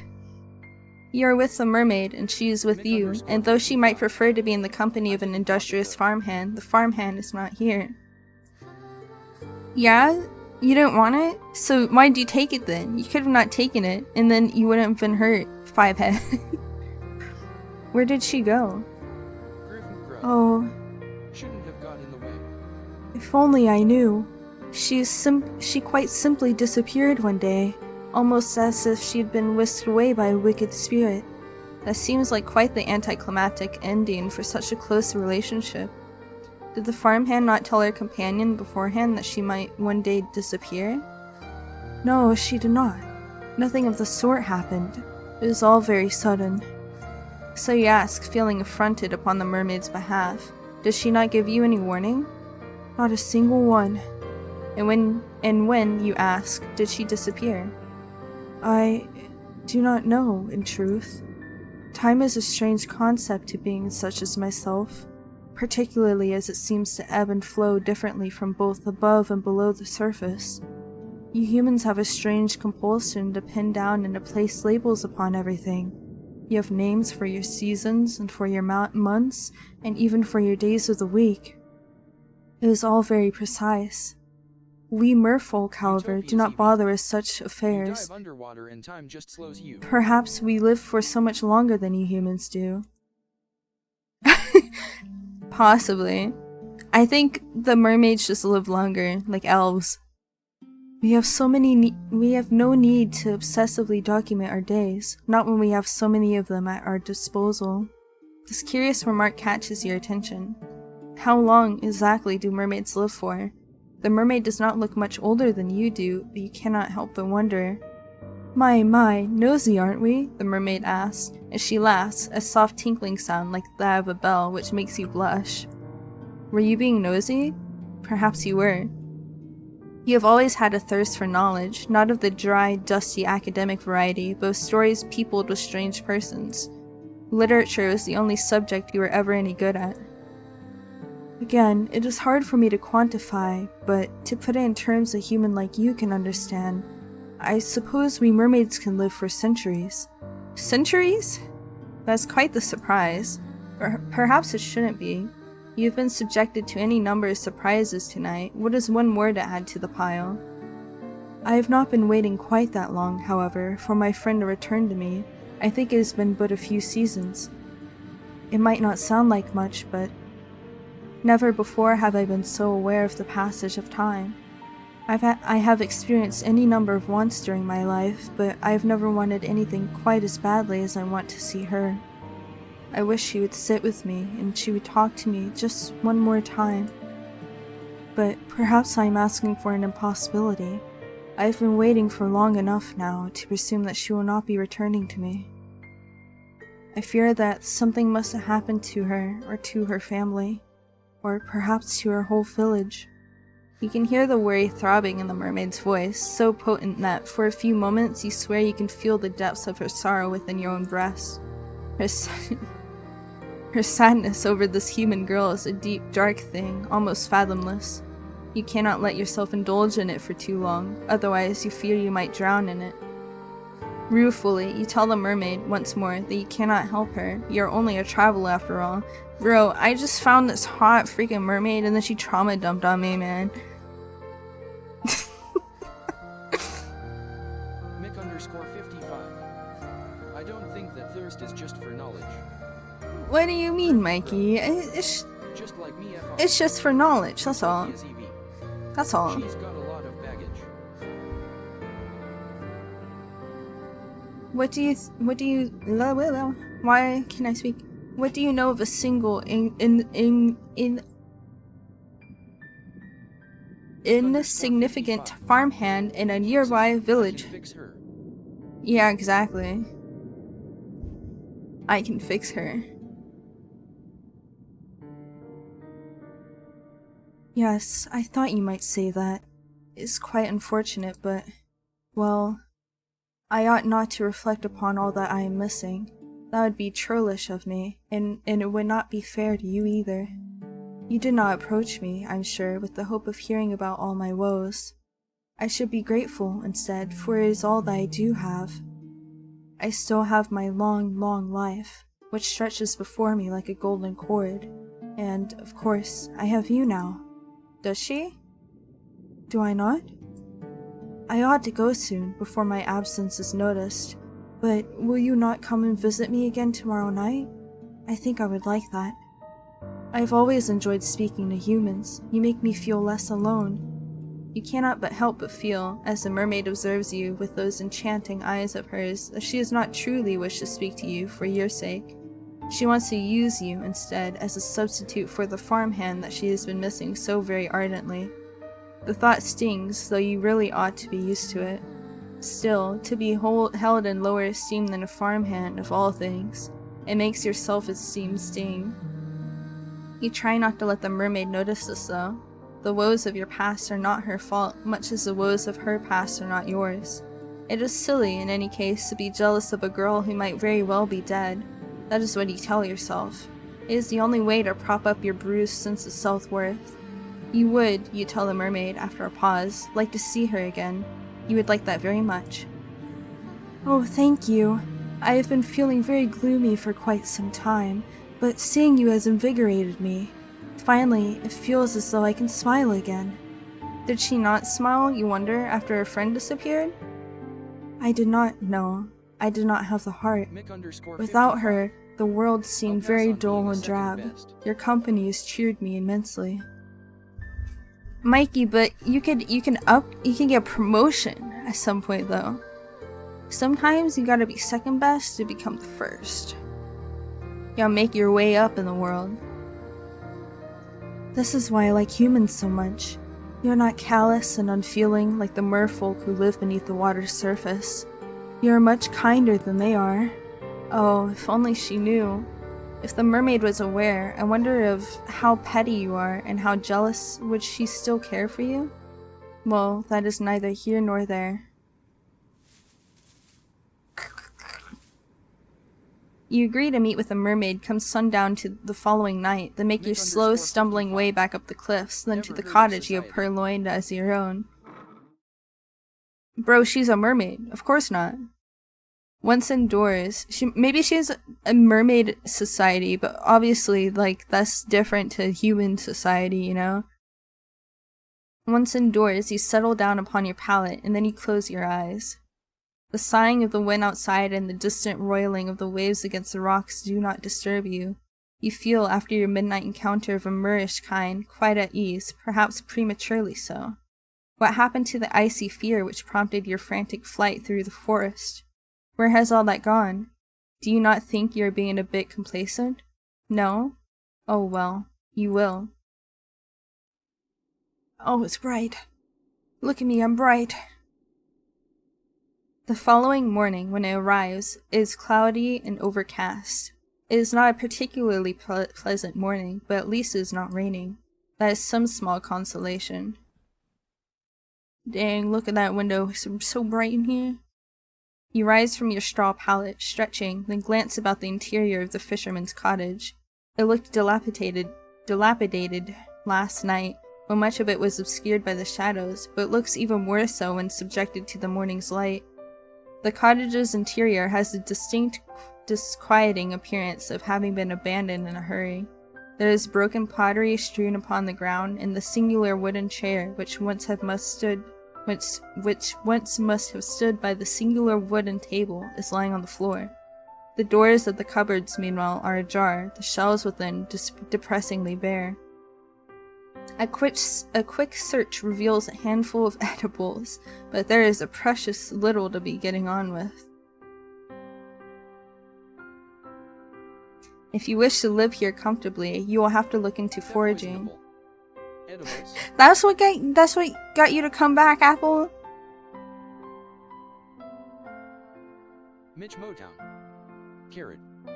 You ate very little last night and your stomach is empty. It was the malcontented rumblings of your stomach, in actual fact, which roused you from your slumber. But your body seems to be very far away indeed, much like the grey clouds which choke the sky.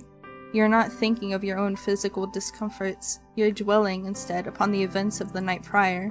You cannot help but think of the mermaid. Did you truly meet an aquatic maiden last night during your nightly stroll when you could not sleep? It sounds unreal, especially now the sun has risen and the shadows from the night prior have dispersed. You cannot quite believe it. It must have been a dream. But why then can you recall it so very clearly? You help yourself to the scant food and drink available to you, all the while thinking of your next course of action. Now what are you to do? Your plan, of course, to return to the shore come nightfall, so that you might once again see the mermaid, but the night will not arrive for quite some time. I keep my brain is reading faster than the words come out of my mouth, so I keep skipping words by accident. You need to find some means of keeping yourself occupied until then. Bro, she's literally distracting herself until she can see a woman again. The uninspiring interior of the cottage does not furnish you with any particular ideas, so you decide to go for a walk. Your soles still ache after your exertions last night, but if you go slowly, you ought to be alright. This is what you hope, at least. Sounds familiar. You do not want to spend much longer than you have to in the fisherman's cottage, no matter how cold it might be outdoors. It's almost as cold inside as it is out, and in any case, the cottage is far too small. You leave the cottage behind you and set off. You do not know where exactly you are going, but you suppose it does not matter overly much. You do not have any particular destination in mind. Look at this island. There's some flowers here. These kind of look like people in the water. Or are those rocks? Mick_55. Some sand. Yeah, some sand. Your meanderings lead you to the cliffs, which are steep and sharp. The drop to the shore is a perilous one, so much so you have to wonder at how you were able to descend the cliffs the night prior to meet the mermaid. You're rather more determined than you ever realized, though I, of course, could have told you that much. You're surprisingly capricious for such a small, slender human.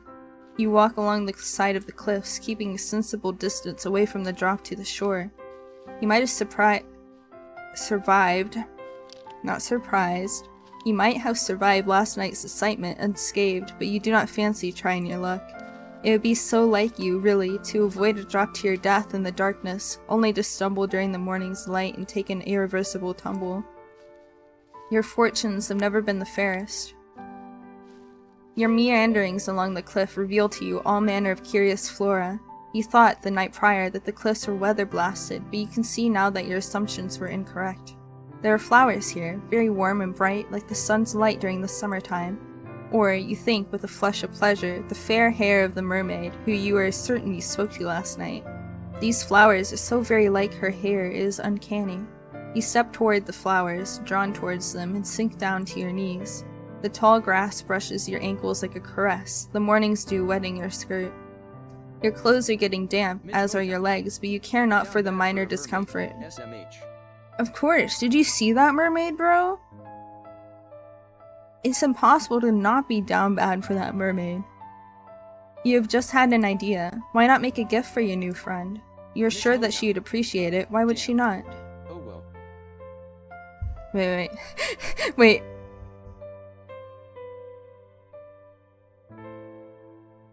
Is this an oh face?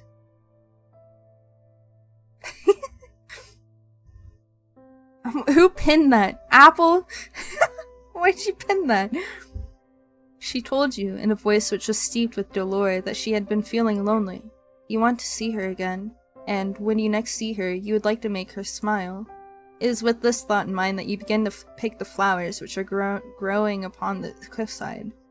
These flowers do not have any thorns, and their delicate stems snap easily enough between your fingers.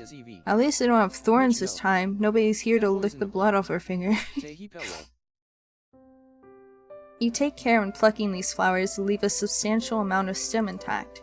You will need these stems so that you might twine the flowers together. You mean to make for your mermaid a diadem, something she will be able to wear in her hair. That's why it's in my hair. Well, technically I have a headband, but my model artist named the layer diadem. This tiara is certain to suit her. She's so pretty, anything would suit her. You continue to work slow and steadfast as the weak sun shines. It takes time, but you're eventually able to fashion something you are satisfied with. You only hope the mermaid will feel similarly. If, indeed, she really does exist. She's just thinking she's hallucinating now. Mitch Motown. Don't you tehi me akani Aurelia. Carefully, you pocket your makeshift diadem, then decide to forage for some food. Bro talked to her once and started simping. Isn't that how it always works, though? You discover during your search some fruit trees whose sweet burdens are enough to fortify your spirits, for the present at least. It is fortunate, really, that you are so excited about your moonlight rendezvous with the mermaid. If you are less focused upon the future and dwelt more in the immediate present, you might have more of an appetite. Yeah, it is sis. Which makes it hotter. Utopia's EV. VTuber rabbit hole. Is that what you guys felt when you watched Apple and Anka for the first time? First pants grab. Haha, Mitch, your emote didn't work. L. The emptiness in your stomach assuaged. Assuaged? Hell no. You return to the cottage, whereat you mean to wait for the setting of the sun. Utopia's EV. Thepoi 20 apple hihi. There's very little to do, you soon discover, in the cottage other than checking the cupboards and sweeping the floor, occupations which both feel depressingly pointless. Apple when we getting more Jackie. Yeah, you should put some Jakey emotes, like how Sir has the cat. What is it called? It's like the real cat. OMG, I should. But Jakey. I think even Akka has a Miles emote, doesn't she? There are no books to read either, with which you might pass your idle hours. You do, however. What did that TTS just say? Yup, she does. Busy yourself with trying to light a fire so that you might ward off the cold. The time is horribly slow in passing, in which... Oh, okay, it just said it weird, I thought. Chunky. In part because you have precious little to do, but also because you cannot stop thinking of the mermaid. Will she really return to the shore as she said she would? Can you truly trust her? Oh, you hope that you can. If she were not present at your designated meeting place, you think you would die from disappointment. The seconds continue to trickle by, unchecked by any hourglass, and as they do, the sun sinks beneath the horizon. Part of you worries, however, that it might still be too early to search for the mermaid. Will she be there yet? You sit there, your stomach tied up in anxious knots, and as you listen to the wind which buffets... Is it buffets? My brain's wanting to read this as buffets, but I don't know if that's...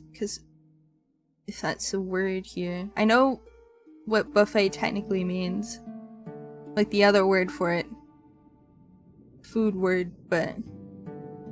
I don't know if that is used here. I don't care, it's buffets now. Your windows, you hear it. The sound is faint, but you recall it well from the night before.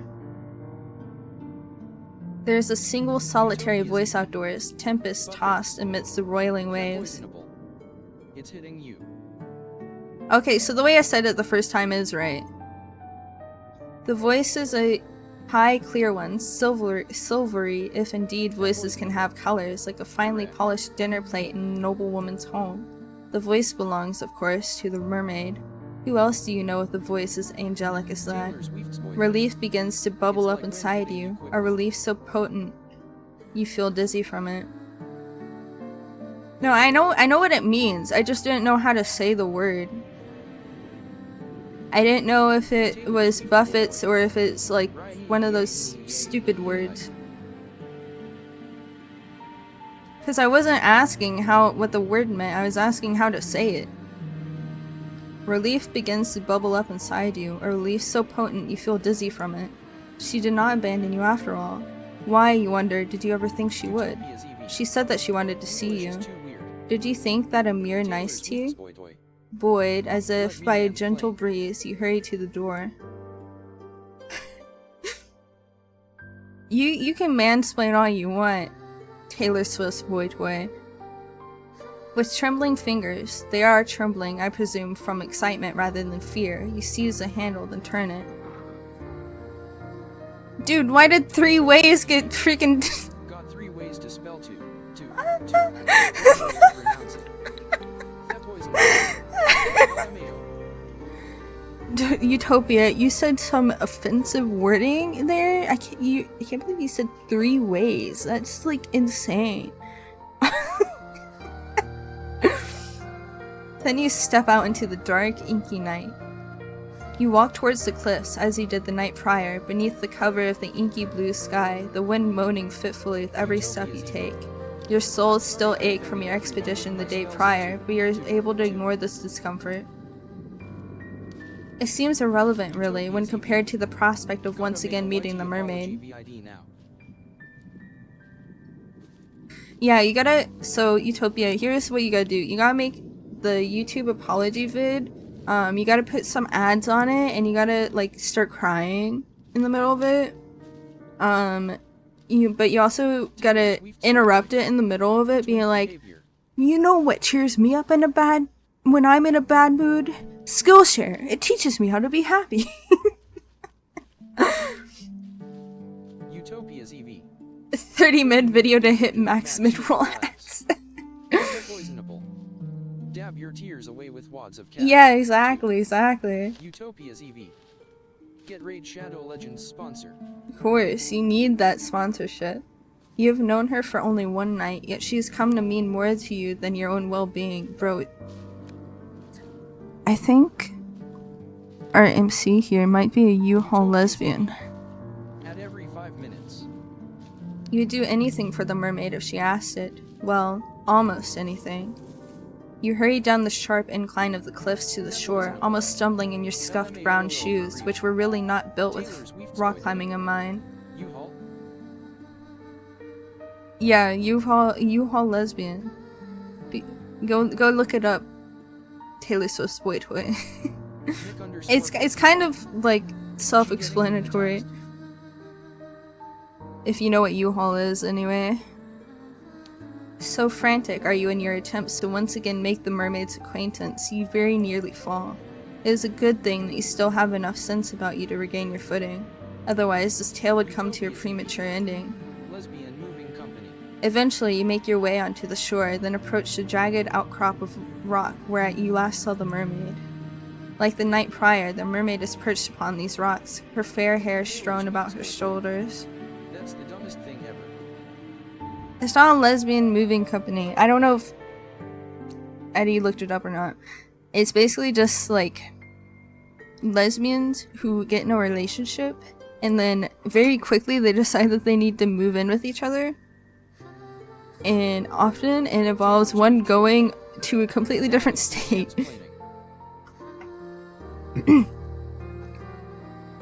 Yes, I am a... Wait.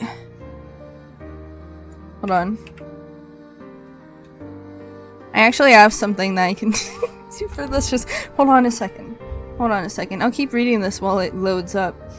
When she sees you from across the shore, she ceases her singing and her eyes light up.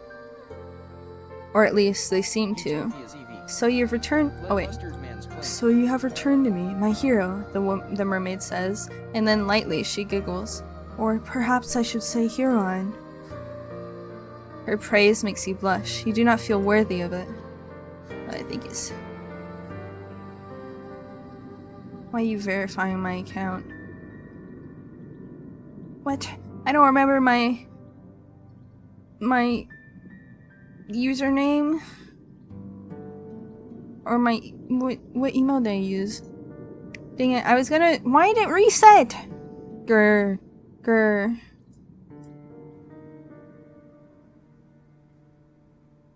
I'll fix it later. I was gonna use my voice mod to make my voice deeper so I could actually mansplain. Nobody has ever called you a Huron Utopia's before. Evie. You do not even think of Only yourself as a already been 2 Huron. hours. Yep. I've been reading a lot. If a story were made about you, you'd rather think that you'd be a supporting character and one without her own voice. That's what happens when you're having fun. Because you're having fun, right? Mitch Motown. You're having fun, Nobody right? has called me heroine before. Yeah, I hope nobody has called you heroine before, but you know, you're not interesting enough. Sorry, Mitch, wait, I was reading the text. I was reading the text. I was reading the text. I was reading the text. Utopia's Evie. No.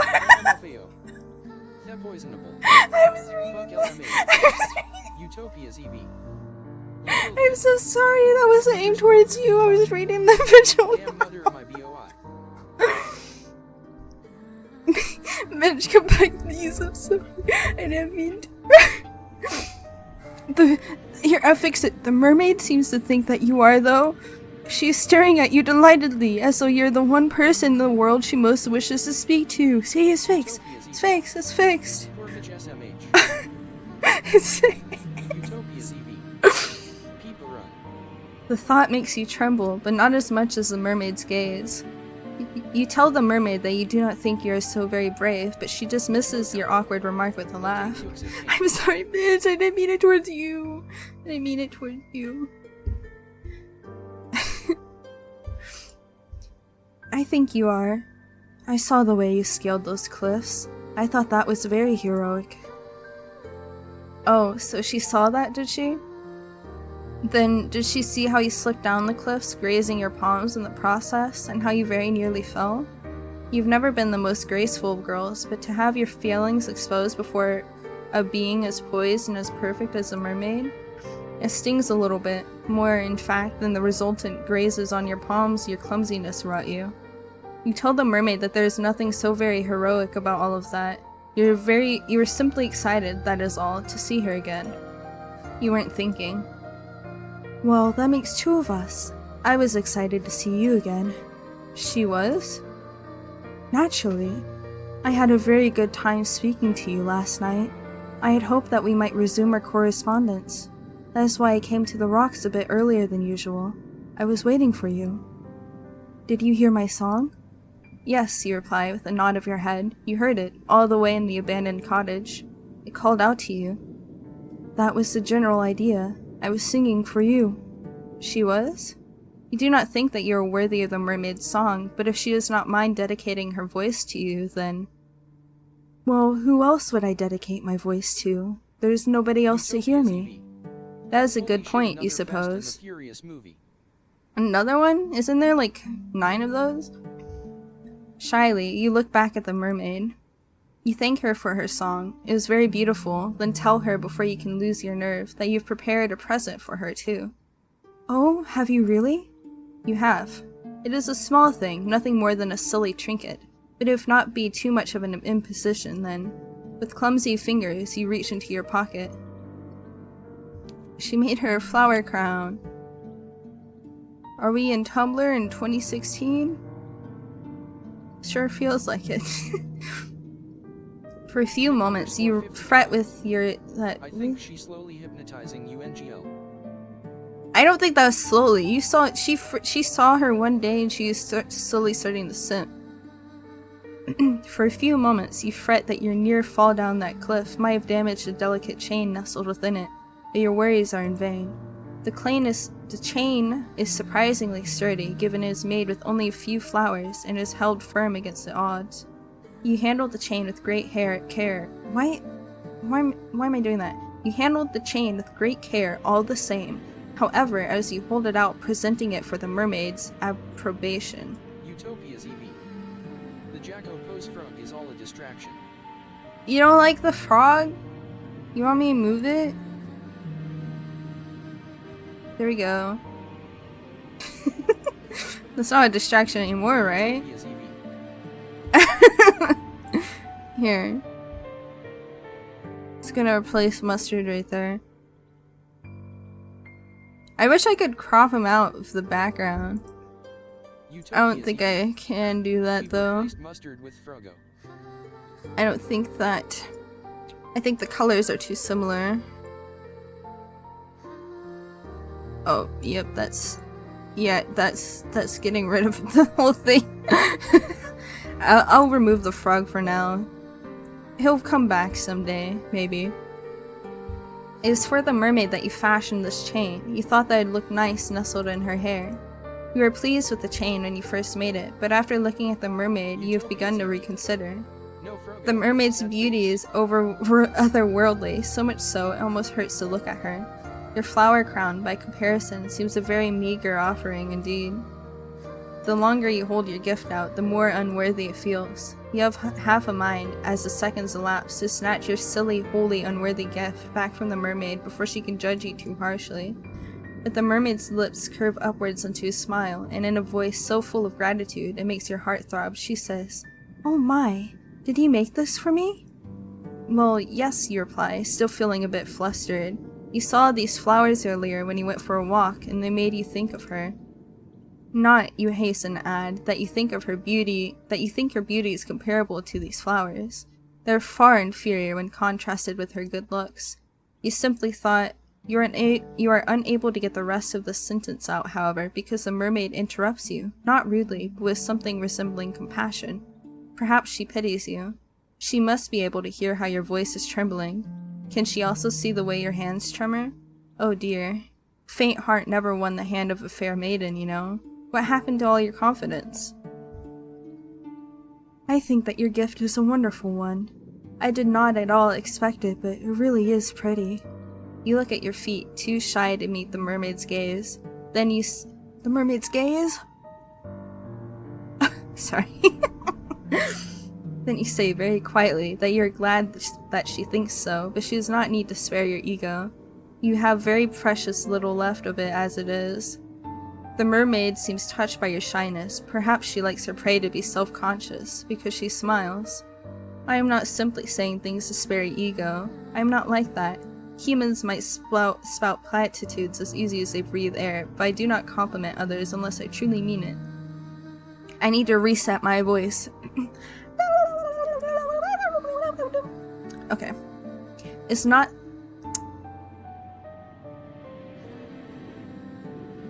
I reset my voice. Why'd I mess up immediately as I tried to read again?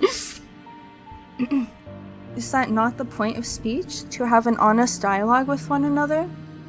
Oh wait, I'm not doing her voice. If one party in a conversation is withholding their true intentions, then conversation is impossible.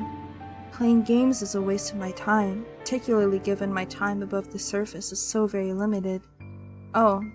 You blush at this, more deeply still, and survey the mermaid beneath the full fringe of your eyelashes.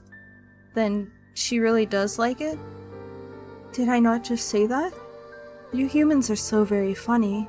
What with all your second guessing? She was like that too, in the beginning. She? Ayo? She? My friend. The mermaid's answer is a simple one, but it makes your stomach clench regardless. Ah, yes. Her friend. How could you have forgotten about her? She used to make me gifts too, you know. Gifts like this one. She would pick flowers on the cliffs over there where I cannot tread. The mermaid gestures with one hand to the cliffs, which tower above the shore, tall and imposing, as though they stabbed the sky above. She would fashion them into crowns like this one, and bracelets. I was appreciative of her tokens, though she was similarly shy when first she presented them to me. She did not seem to think very much of her handiwork. You and her are remarkably similar, really. There's no guile in the mermaid's. What's happening? Why can't I speak? Dude, my voice, my mouth. Can you form words, please? But her words have rather taken the wind out of your sails. Of course, the cowherd gave the mermaid gifts. Why would she not? The mermaid is beautiful. She is so very beautiful, like a tutelary goddess. She seems to invite tribute simply by existing. Were you more religious, or more irreligious, maybe, you might even consider worshipping her. Though, in essence, is that not what you are doing with your flower crown? How silly of you to think that your idea was an original one. I might be accustomed to gifts, but it's been a long time since any human has bequeathed me with anything. This is a pleasant surprise. I'm truly thankful for your kindness, dear one. The mermaid leans forward on her rock, so as to pluck the circlet from your fingers. Her benevolent smile all the while is unwavering. Now that I look at your gift more closely, I rather think it is of a superior quality to the gifts my old friend once gave me. Now, this is enough to make you start, if the touch of the mermaid's fingers upon your own is not. Could your silly gift really be better than those she once accepted? I think so. My friend's trinkets were all rather clumsy in execution, though I cherished them nonetheless. They were very precious to me. They did not last for very long, though, not when I took them with me to my home beneath the ocean.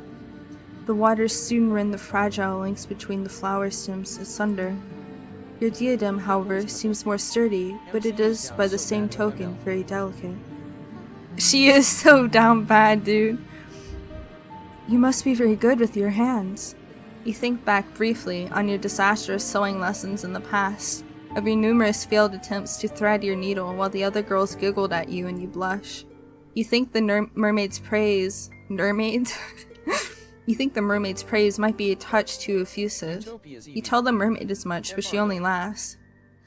I do not think so. Now, the mermaid praises your what? Utopia's EV. What's happening? Trying to go for the fishacy. Not the fishacy. The mermaid places your floral trinket upon her head, over her long fair hair, then surveys you in a manner which seems almost coquettish. Look at the crown. Yeah, look. No. That poisonable. She's so pretty. Is it just me or did her head get pointier, or did I just not notice it before?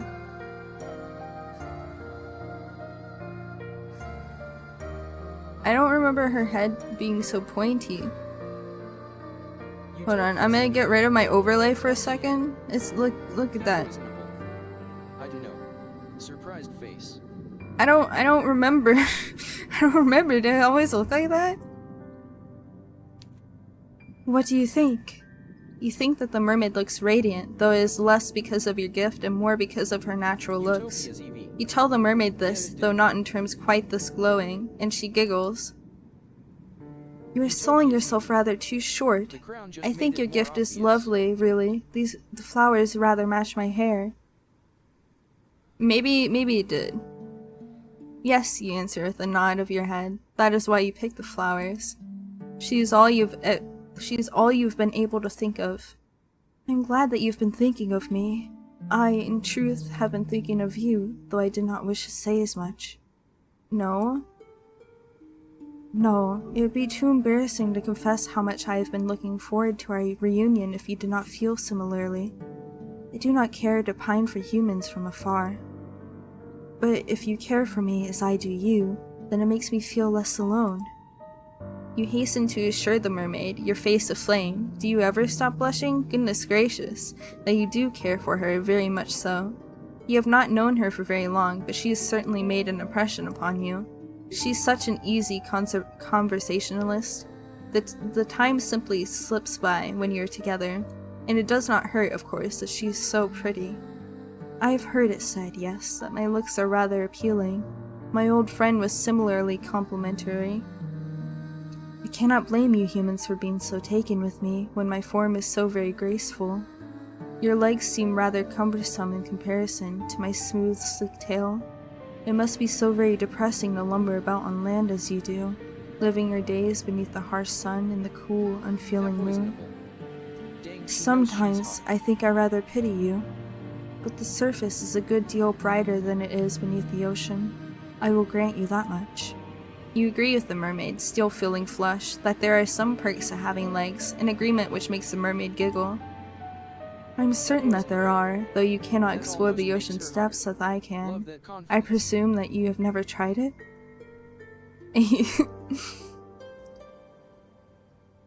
You heard it right here, folks. Apple likes confidence. You shake your head. No, you've never thought to do so, largely because you have never been so close to the sea before, not in all of your life. You do not have much opportunity for a nautical exploration in the past. You are not allowed to go anywhere then, save to the local church. Yeah, but listen, trauma dumping isn't a lack of confidence, right?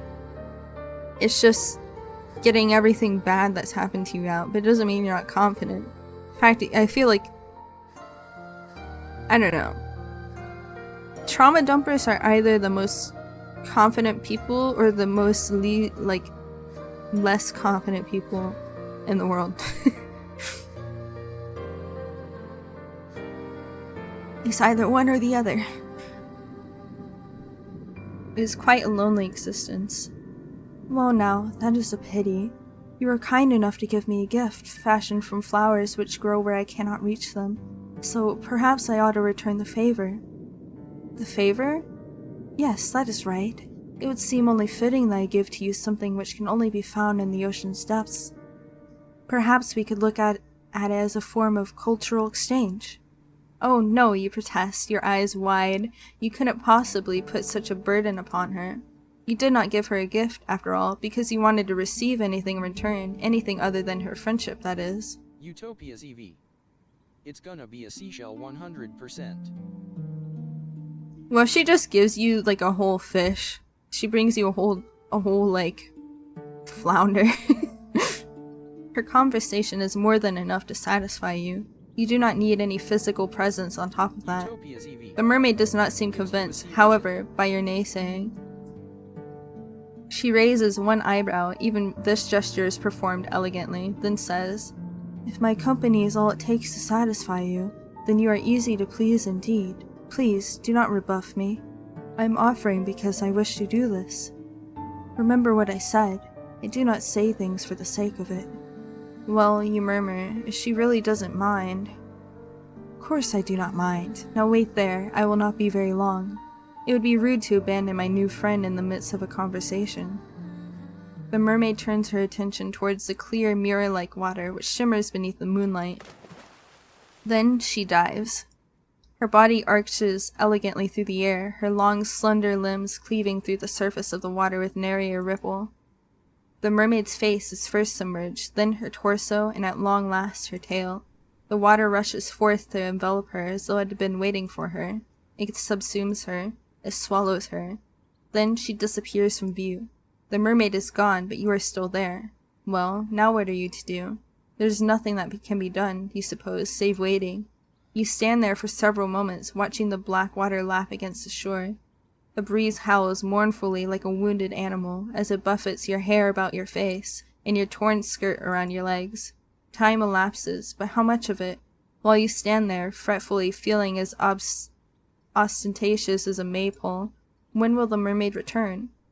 Will she ever return? You're starting to worry. Is that all you do? When... Look, over there, by the rocks upon which the mermaid once sat, the water is rippling. It looks as though your new friend has returned. She's back! The mermaid pulls herself onto the rocks using a surprising amount of upper body strength, then smiles at you. I apologize for the wait. I hope I did not make you worry. You were worrying, but you are not half so honest as a mermaid. Mermaids might be spoken as of devious tricksters who lure sailors to their deaths, but they are, in actuality, very sincere. They are much more sincere than most humans. Perhaps that is why your kind fears them so. There are a few creatures who inhabit this world whose capacity for lying is greater than your own. You tell the mermaid that you are not worrying, and she answers with a wry smile. I am not so sure about that. Ah, the mermaid is wilier than you are giving her credit for. She has seen straight through you. But no matter, it took me some time, but I was finally able to retrieve for you a gift. I do not have the means to turn this into a pretty piece of jewelry, as you did with flowers, but I wish to give it to you nonetheless. I do hope that you like it. The mermaid leans forward, then holds her gift out towards you. Her slender fingers unfurl about it like the petals of a flower being folded back, and... You were right! It is a shell! It is a shell. How do you know? I'm gonna drink some water real quick. At least it wasn't a sea urchin. Oh, what a pretty gift it is! The ocean might be dark and deep and cold and unfeeling, but the same cannot be said for the object which glitters upon the mermaid's palm. She is fished from the depths of the water, a beautiful shell, one which shimmers prismatic colors beneath the moon's light, much like the scales of her tail. The shell is so very pretty, it quite takes your breath away. You look at the shell worriedly, your teeth biting your lower lip. That is a bad habit, you know, you will make yourself bleed. Then ask the mermaid if this is really alright. Would a gift like this not be wasted on you? Of course not. I want you to have this shell because it makes me think of you. It does? How so? I thought it should be obvious. The shell is a lovely find. As are you. Oh. Did she just call you lovely? Surely you must have misheard her. You can scarcely believe it. It is an awful lot for you to take in, but... Now, why are you gawping at me like that? The wind will change, you know, and then your face will be stuck like that, which would be quite the shame. You would waste your good looks, which for a maiden such as yourself would be nothing short of a tragedy. It seems as though the mermaid really does think you are pretty after all. The mermaid with her smooth skin and her fair, fair hair. You can scarcely believe it. There's something almost laughable about the mermaid's compliments. How could she call you pretty when her lips are so immediately, obviously superior? Tongue-tied, you look at your feet. You do not know how to reply to the mermaid. You have half a mind to refute her words, tell her that you're not that pretty, not really, but you fear that might be rude. You do not want to rebuff the mermaid's well wishes. There is nothing for it, then, but to take the shell which the mermaid retrieved from the ocean's depths for you. She's part fish, her skin is probably slimy. Maybe. And is every fish slimy? You do not think you are worthy of it, but neither do you want to refuse it. Now, that is a surprise, the mermaid says, amused as you reach for the shell. I did not think you would be bold enough to take it, not without more coaxing on my part. You have exceeded my expectations. What a good girl you are. Your heart flutters with this praise, and it flutters all more when your trembling fingers brush against the mermaid's palm. She presses the shell into your skin as your own fingers tighten about it. The shell is sharp and pointed, and it digs uncomfortably into your skin. Did that get you, Apple? Yep.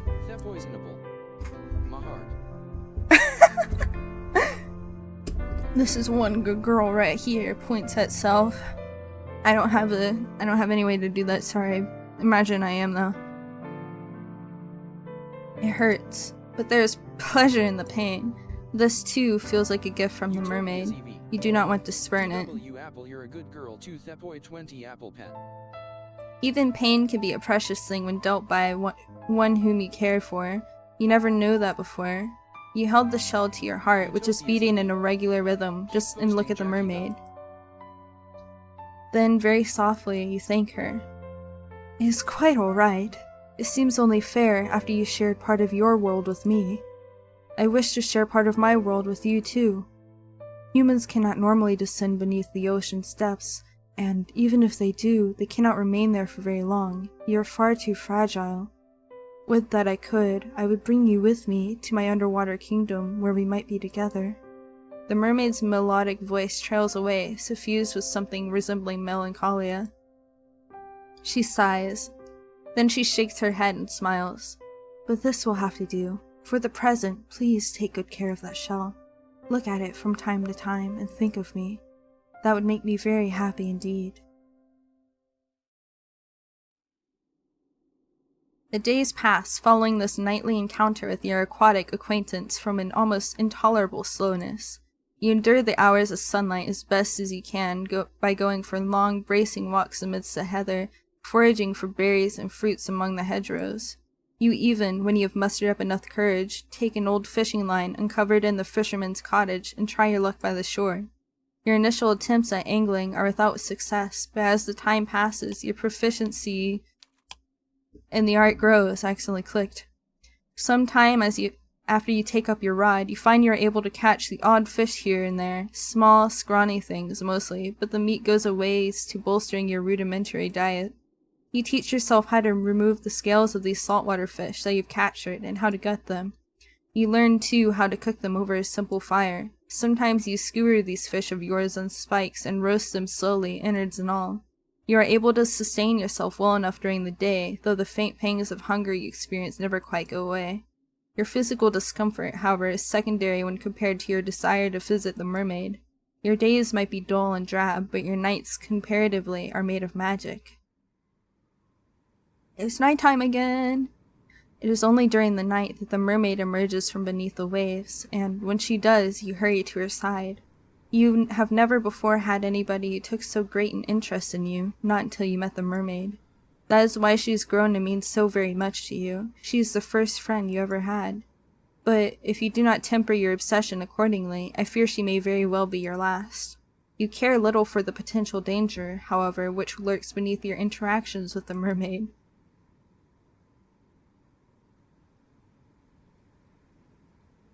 She just straight up said that she's just ignoring the red flags. Like, straight up. She sees red flags. She knows they're there, but she's ignoring them. She's just ignoring them. Oh my lord. It's just not even that she's just ignoring them. Just like you. No, Apple. You only want to show the mermaid how much that you value her, and you hope within time that she will come to value you too. Beyond the red flags. If you keep seeing her, surely she will stop thinking of your human friend whom she lost so suddenly. That is your plan, at least. How do you date someone that can't go on land? Very carefully. Rose-colored glasses. Exactly. Fortunately, your self-serving wish to grow closer to the mermaid seems close to being granted. Your nightly conversations, when you greet her, come easily enough, the words tumbling from your mouth like thread. You have grown rather comfortable in the mermaid's company, and she, yours. She must have, for it is not long after you bequeathed your diadem of flowers to the mermaid that she looks at you and posits a curious question. I was wondering, dear one, whether you'd mind indulging me. I know that this might not seem like an appealing proposition, but I thought it would be remiss of me not to ask. I have seen some of your world, for I have sat on the shore for many, many nights hence, but you see nothing of mine. It seems unfair that I should know some of the world that you inhabit, while you know so little of my own. So, would you care to come with me, beneath the ocean's waves? There's much that I wish to show you, sights I cannot, I fear, be accurately represented in language alone. Nothing... Come on, guys. This is just a beautiful mermaid. She's so sweet and nice. Nothing bad could ever happen. This is just a cute little romance story between two women. One of them is a mermaid. Nothing bad can happen. Words can be awfully stifling when it comes to the communication of experiences such as this. It is quite the florid speech, but at the heart of it beats a simple enough request. The mermaid wishes to bring you beneath the ocean's surface so that she might show you her home. You are flattered, initially, that the mermaid wishes to show you something so personal, but after this flutter of flattery, there comes an uncomfortable sense of unease. The mermaid might feel at home beneath the water's surface, but what of you? You are a human girl with two awkward, ungainly legs, and you were not made to live under the sea. You frown and mistrustfully you look at the ocean. It is late at night, as it always is when you speak to the mermaid, and the water does not look blue. It appears instead to be obsidian. The waves moan as they break against the rocks, which jut out of the shore like a mighty dragon's bones. They sound angry, violent almost. Salty sea spray arcs through the air, caught in the moonlight. It shimmers, sharp as knives. Hesitantly, you take a step back. You are a little afraid of the sea. It is so restless, so deep, and so all-consuming. It reminds you of a hungry monster. You have never submerged yourself beneath the ocean before. You never had the opportunity. You do not even know how to swim. You're fearful for your own safety should you consent to dive beneath the undulating menaces of the water. But do not look so frightened, dear one. I will be with you, and I will not let you go. You have my word. Shyly, you glance at the mermaid. She's still perched upon her rock, her hands folded neatly upon her. Maybe you should ask said mermaid, like, am I gonna be able to breathe down here? Are you gonna take me back up to the surface when I need to breathe? Like, can you answer these questions, man? Well, she does not have a lap, not really. You're still afraid, but the mermaid's reassurance does help. Has she not told you numerous times that she is nothing if not honest? You trust her not to break her word. She will not leave you beneath the waves, abandoning you to a cruel, lonely fate to become food of so many fish. Of that you are certain. That is why, despite all of your misgivings, you find yourself nodding your head. If that is what she wants, then you will accompany her. You're interested, too, in what lies beneath the ocean's surface, out of sight. Oh, I knew that you would agree. Thank you very much for humoring me. I will endeavor to make these next few moments the most memorable you have ever experienced. Now, would you care to come with me? I shall be your guide. The ocean's depths might be dark, but I will not let you get away from me, I promise. The mermaid extends her hand towards you, a hand which seems to cut through the moonlight just like a blade. The moon's celestial rays play against the mermaid's upturned palms so that it shimmers. The mermaid's hair, too, is glowing, backlit by Celine's glow so that she almost looks like an angel.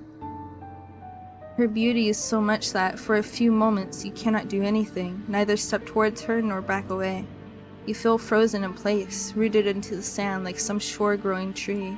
You still do not understand why the mermaid has taken such an interest in you, but an old adage does occur to you. You ought not to look a gift horse in the mouth, or ignore the pleas of a graceful, dignified mermaid.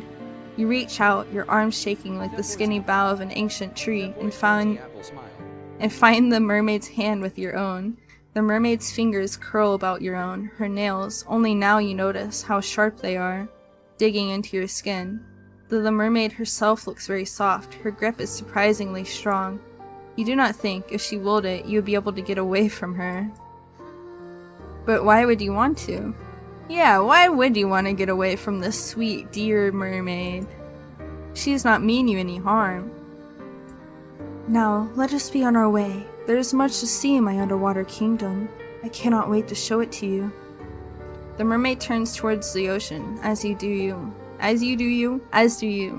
A brief moment passes, one during which you allow yourself to stand there, your hand claimed by the mermaid's, as the wind buffets your hair and your skirts. You inhale deeply. The smell of the salt is heavy in the back of your nostrils, so much so you could choke on it. It is not a particularly pleasant smell, but you've grown accustomed to it after living in your tumble-down cottage by the shore. It is nostalgic, almost. You have a vague feeling, as you stand on the precipice between your world and that of your aquatic companion, that you might never again be able to smell the salt in the air like this. That is just a silly supposition, though. You're being foolish. I don't think you are, girlie. The mermaid will return you back to the surface in due course, will she not? You hope that she will. You, unlike her, cannot breathe underwater. You open your mouth, meaning ask a mermaid about this fact, but you are not afforded the opportunity to speak. The mermaid has already shifted, her fingers still twined about yours. She waited until right about going into the water to ask if she was planning to return her? Bro. She dives forwards, her body slicing through the surface of the water like a knife, and you, inexorably, are dragged along with her. A Splash. Look, it's me. It's me. The water rushes forwards to meet you in a sudden, shocking rush. The mermaid's descent might be graceful, but yours is anything but. You do not know how to position your legs, and your limbs feel awfully ungainly. The shock of the water as it touches your skin, meanwhile, is intense. You did not think that the water would be this cold. No, it's not just cold, it's freezing. It feels as though all the warmth has been sapped out of your skin. If your head was not already beneath the ocean's waves, you would gasp from it. You do not gasp, however, you cannot. You have already been submerged. Your body no longer feels as though it is your own. Your hair is unspooling behind you like thread, and your skirt is fluttering. Your body rocks to and fro, as though being soothed in a mother's arms. It is a curious feeling, but it is not wholly unpleasant.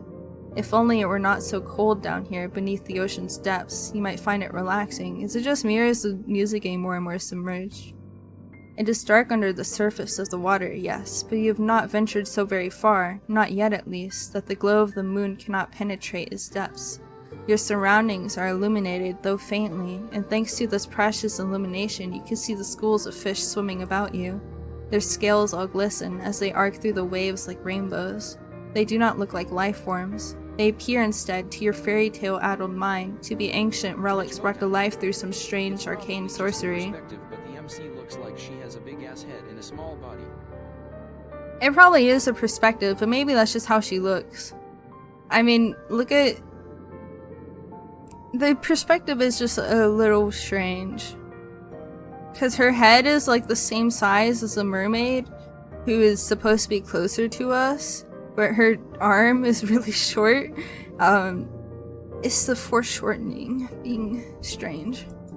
They are pretty. No, that word is not significant enough. They are beautiful. You did not know, as you stood upon the shore, how very full of life it was beneath the water's surface. You did not know, either, how very beautiful these aquatic denizens of the deep were. You have never seen a fish like these before, not in real life. You have memories, vague, hazy memories of dissecting a fish once, in a particularly gruesome biology lesson, but that feels like a very long time ago now. You would far rather think on your present than dwell upon the past, but the seconds pass, and as they do, the mermaid continues to swim, leading you deeper and deeper into the ocean's depths. While once you are close enough to the surface that the moon's light could still slice through the waves, now it's so very dark you can scarcely see. Your vision is starting to blur. You can feel an uncomfortable pressure weighing down on your inert body. You have descended, you realize, with a ripple of anxiety, too deep. Humans were not meant to descend into these depths. The water, once cold, now feels freezing. It caresses every inch of your exposed flesh, as if to sap what little warmth you might still possess. You shiver, and when you do, you swear that you can hear your teeth chattering, despite the water which stops your ears. The water is stopping up your nostrils. There's so much water down here at the bottom of the ocean. Oh my god. There's so much water in the ocean. It is endless. The mermaid might be able to breathe underwater, but you are not so very fortunate. Your body is far less sophisticated than hers, and it requires oxygen with which to furnish your body with continued strength, not salt water. The thought of trying to inhale the endless water which surrounds you makes you shudder. You would rather not attempt it. You do not have gills. When will the mermaid take you back to the surface? Surely she must know that you have fast begun to near your limit. You have been under the water for too long, and it is too cold, and it is so dark now, in any event, you cannot see much of anything. The joy you once felt during your underwater adventure has begun to dissipate, just like the last of the oxygen you still possess. It is time to return to the surface now, but how are you to communicate this to the mermaid? You cannot speak, and she is not looking at you. She is staring instead, fixedly, at something beyond your comprehension, something far away, perhaps, in the underwater gloom that you cannot see. Not knowing what else to do, you try to pull your arm free from the mermaid's grasp. You hope that this will signal to her that she has grown too carried away in her endeavors, that she ought to cut short your expedition and return you to the shore. The mermaid does not react, however, to your attempts to escape her. Her grip does not slacken as you had hoped from about your wrist. In fact, it is quite the opposite. It feels as though she is gripping you more tightly than she was, as if to prevent your escape. But why would she do that? I wonder why. You tap on the mermaid's shoulder to get her attention, a gesture which prompts her at long last to turn. Her fair hair billows about her, suspended in the water like a shroud. Then she says, in that calm, measured, incredibly reasonable voice of hers, "Yes, dear one? What is it?" If you could, you would open your mouth to reply to her, but alas, you are a human girl, not a fish, and you cannot speak underwater. Any attempt to do so would accomplish naught save filling your pretty little mouth with water. The mermaid really ought to have considered that before she started to ask you questions, but your comfort seems to be the last thing on the mermaid's mind. She smiles at you gently, delicately, and says, "I understand. Being underwater for so long must be beginning to take its toll. Do your lungs feel like iron? Are they heavy?"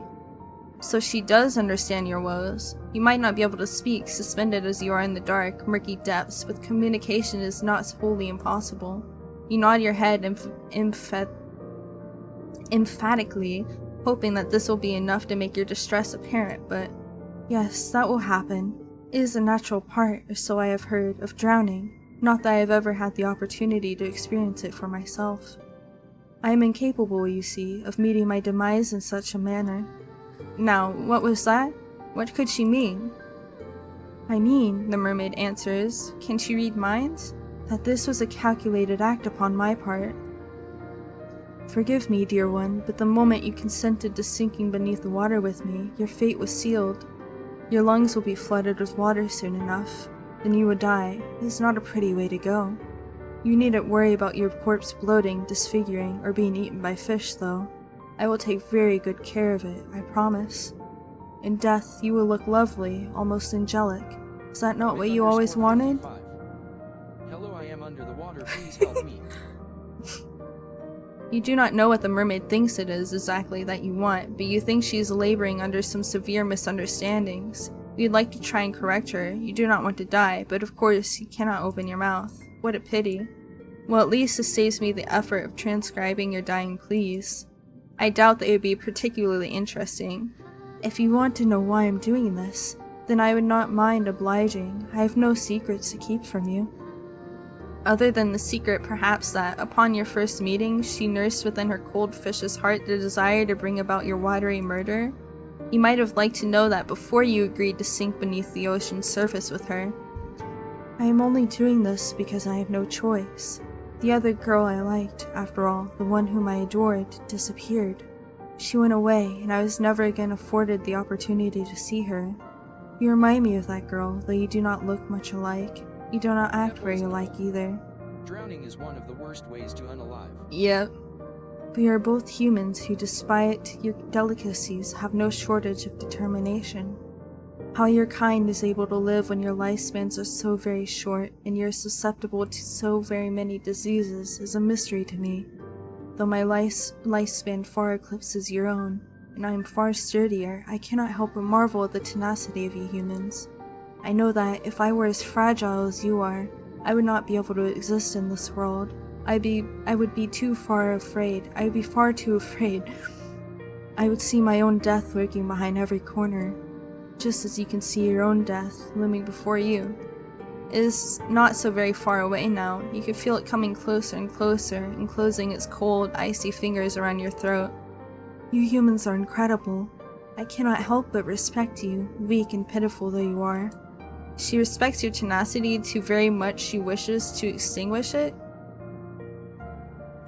I read that wrong. She respects your tenacity so very much she wishes to extinguish it?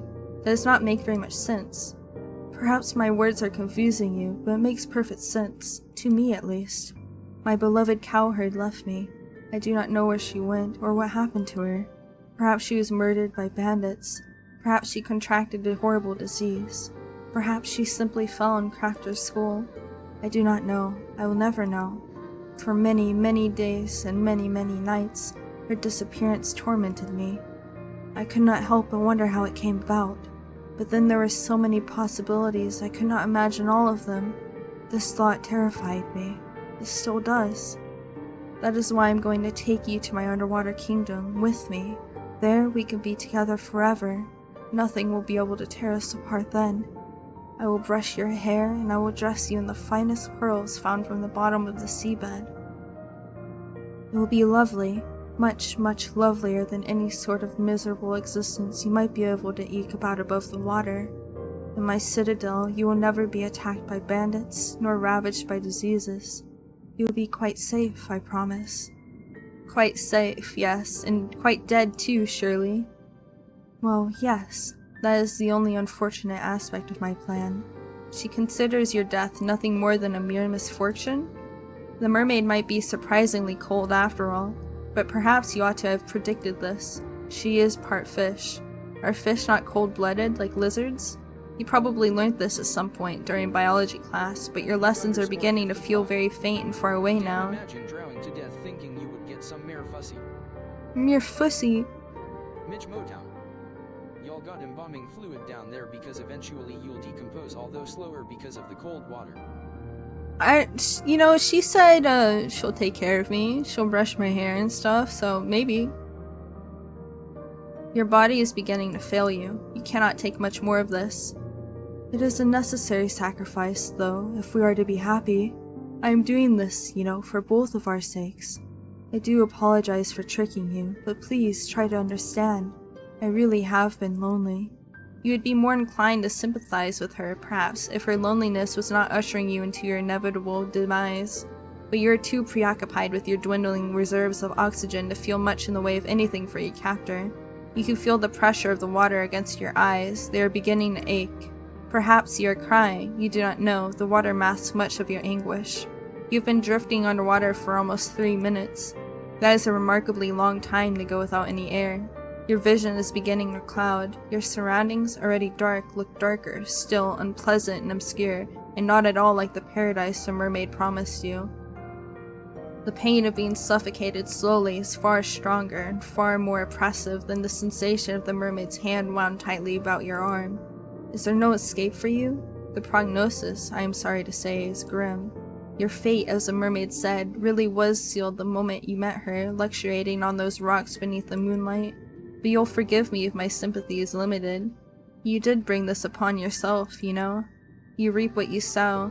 And in your case, you made a series of bad decisions which led to your untimely demise.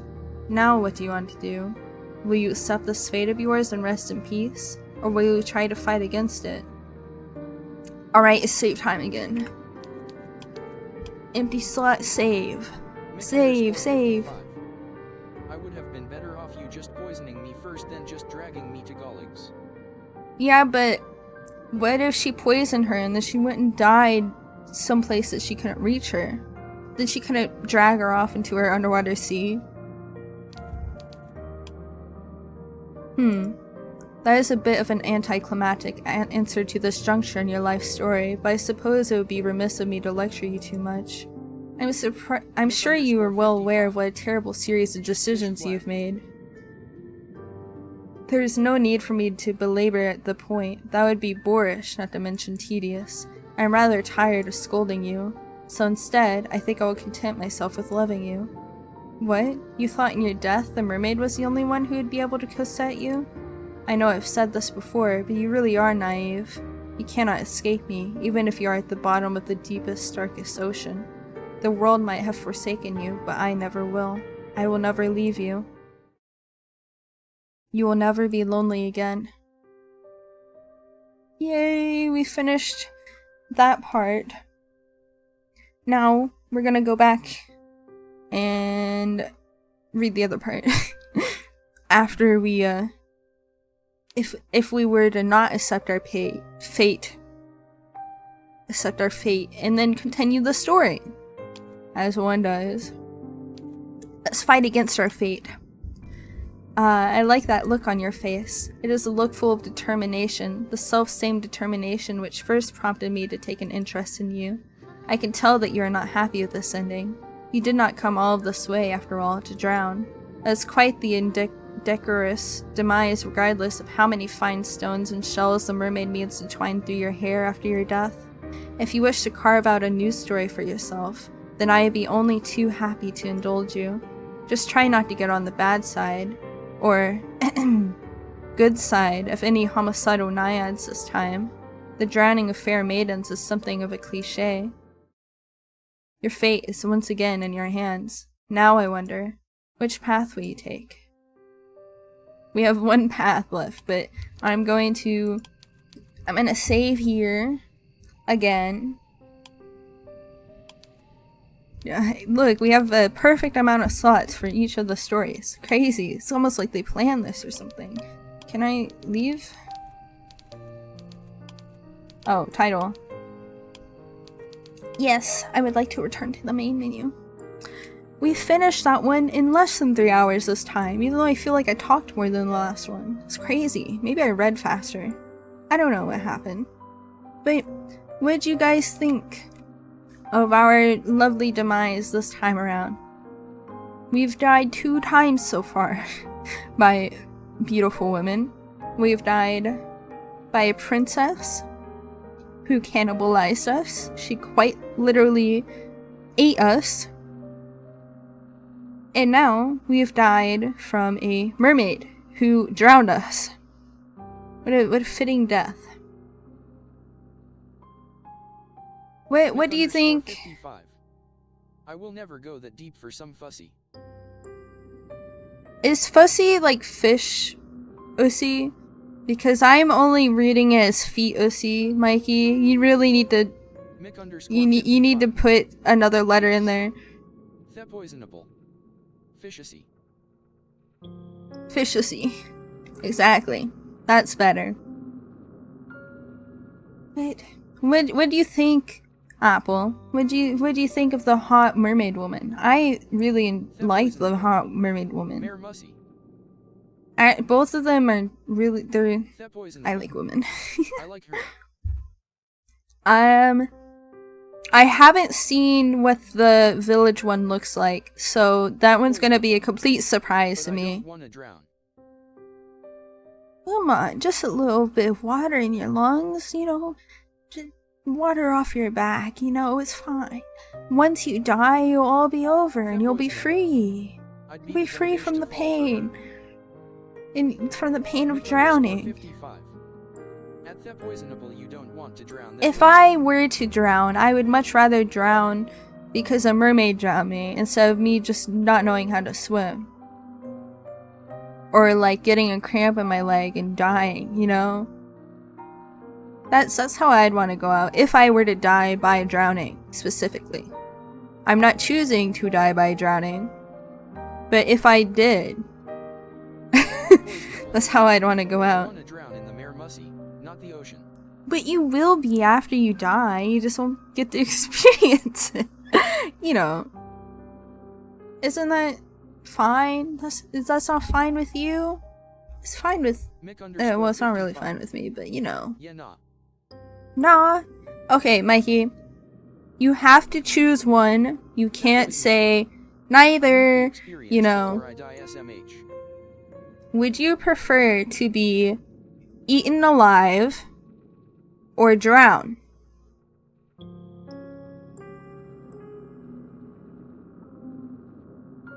Do you prefer to be eaten alive or drown?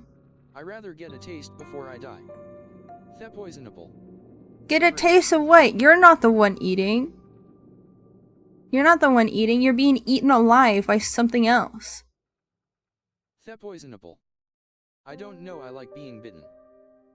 Okay, you might like being bitten, but I don't think you would enjoy your throat being torn out. I don't think that's something that most people would enjoy, or anyone, quite frankly. _55. That's not what I meant by getting a taste. We'll get a taste of what? The mermaid or the princess? Poisonable. You're not gonna get a taste of the princess either, because she kills you. She still kills you. She ties you up. Look at this. Hold on.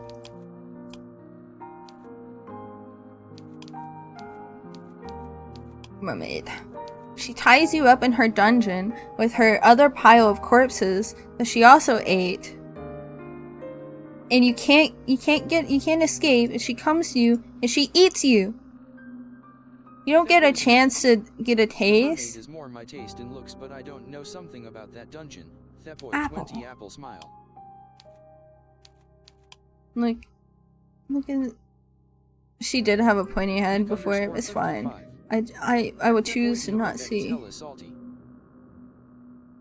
Oh look, you can click this one to see her expressions too.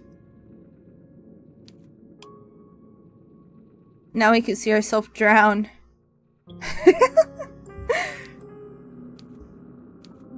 Alright. But I will save the next route for next stream. I will either try to stream tomorrow or the day after. We'll see. But yeah, thank you everyone for coming to my stream. I hope that you guys enjoyed drowning. Would you rather drown or get eaten? I think I'd rather drown. One, because I like the mermaid a lot. And two, because I don't know, something about like being eaten alive, just, I don't like it. I don't know, I don't like it. I don't want my throat to be ripped out. Yeah, we're gonna end stream. It's time to end stream. I don't know why I got a southern accent all of a sudden. But yeah, I wonder who's streaming right now. I'm gonna play my music. Hehe. Turn that down a little bit because it's really loud. Let's see. Who's streaming? Sir Farewell. He's the only one who's streaming, so I guess we're ready to Sir Farewell. Okay, everyone. Thank you for coming to my stream. I hope you enjoyed my reading. Hopefully my voice wasn't too grating or reading that. Yeah, thank you. Also, none of you used my clip feature. Can't believe this. But anyway, thank you guys. I definitely will not cannibalize any of you like the princess did. Goodbye, let's go raid Sir Farewell. Goodbye, goodbye, goodbye. Wow, okay, Mikey. Oh, did he? Never mind, I take back what I said. Did he make an actual clip, or did he use the clip command? Because I don't remember seeing the clip command.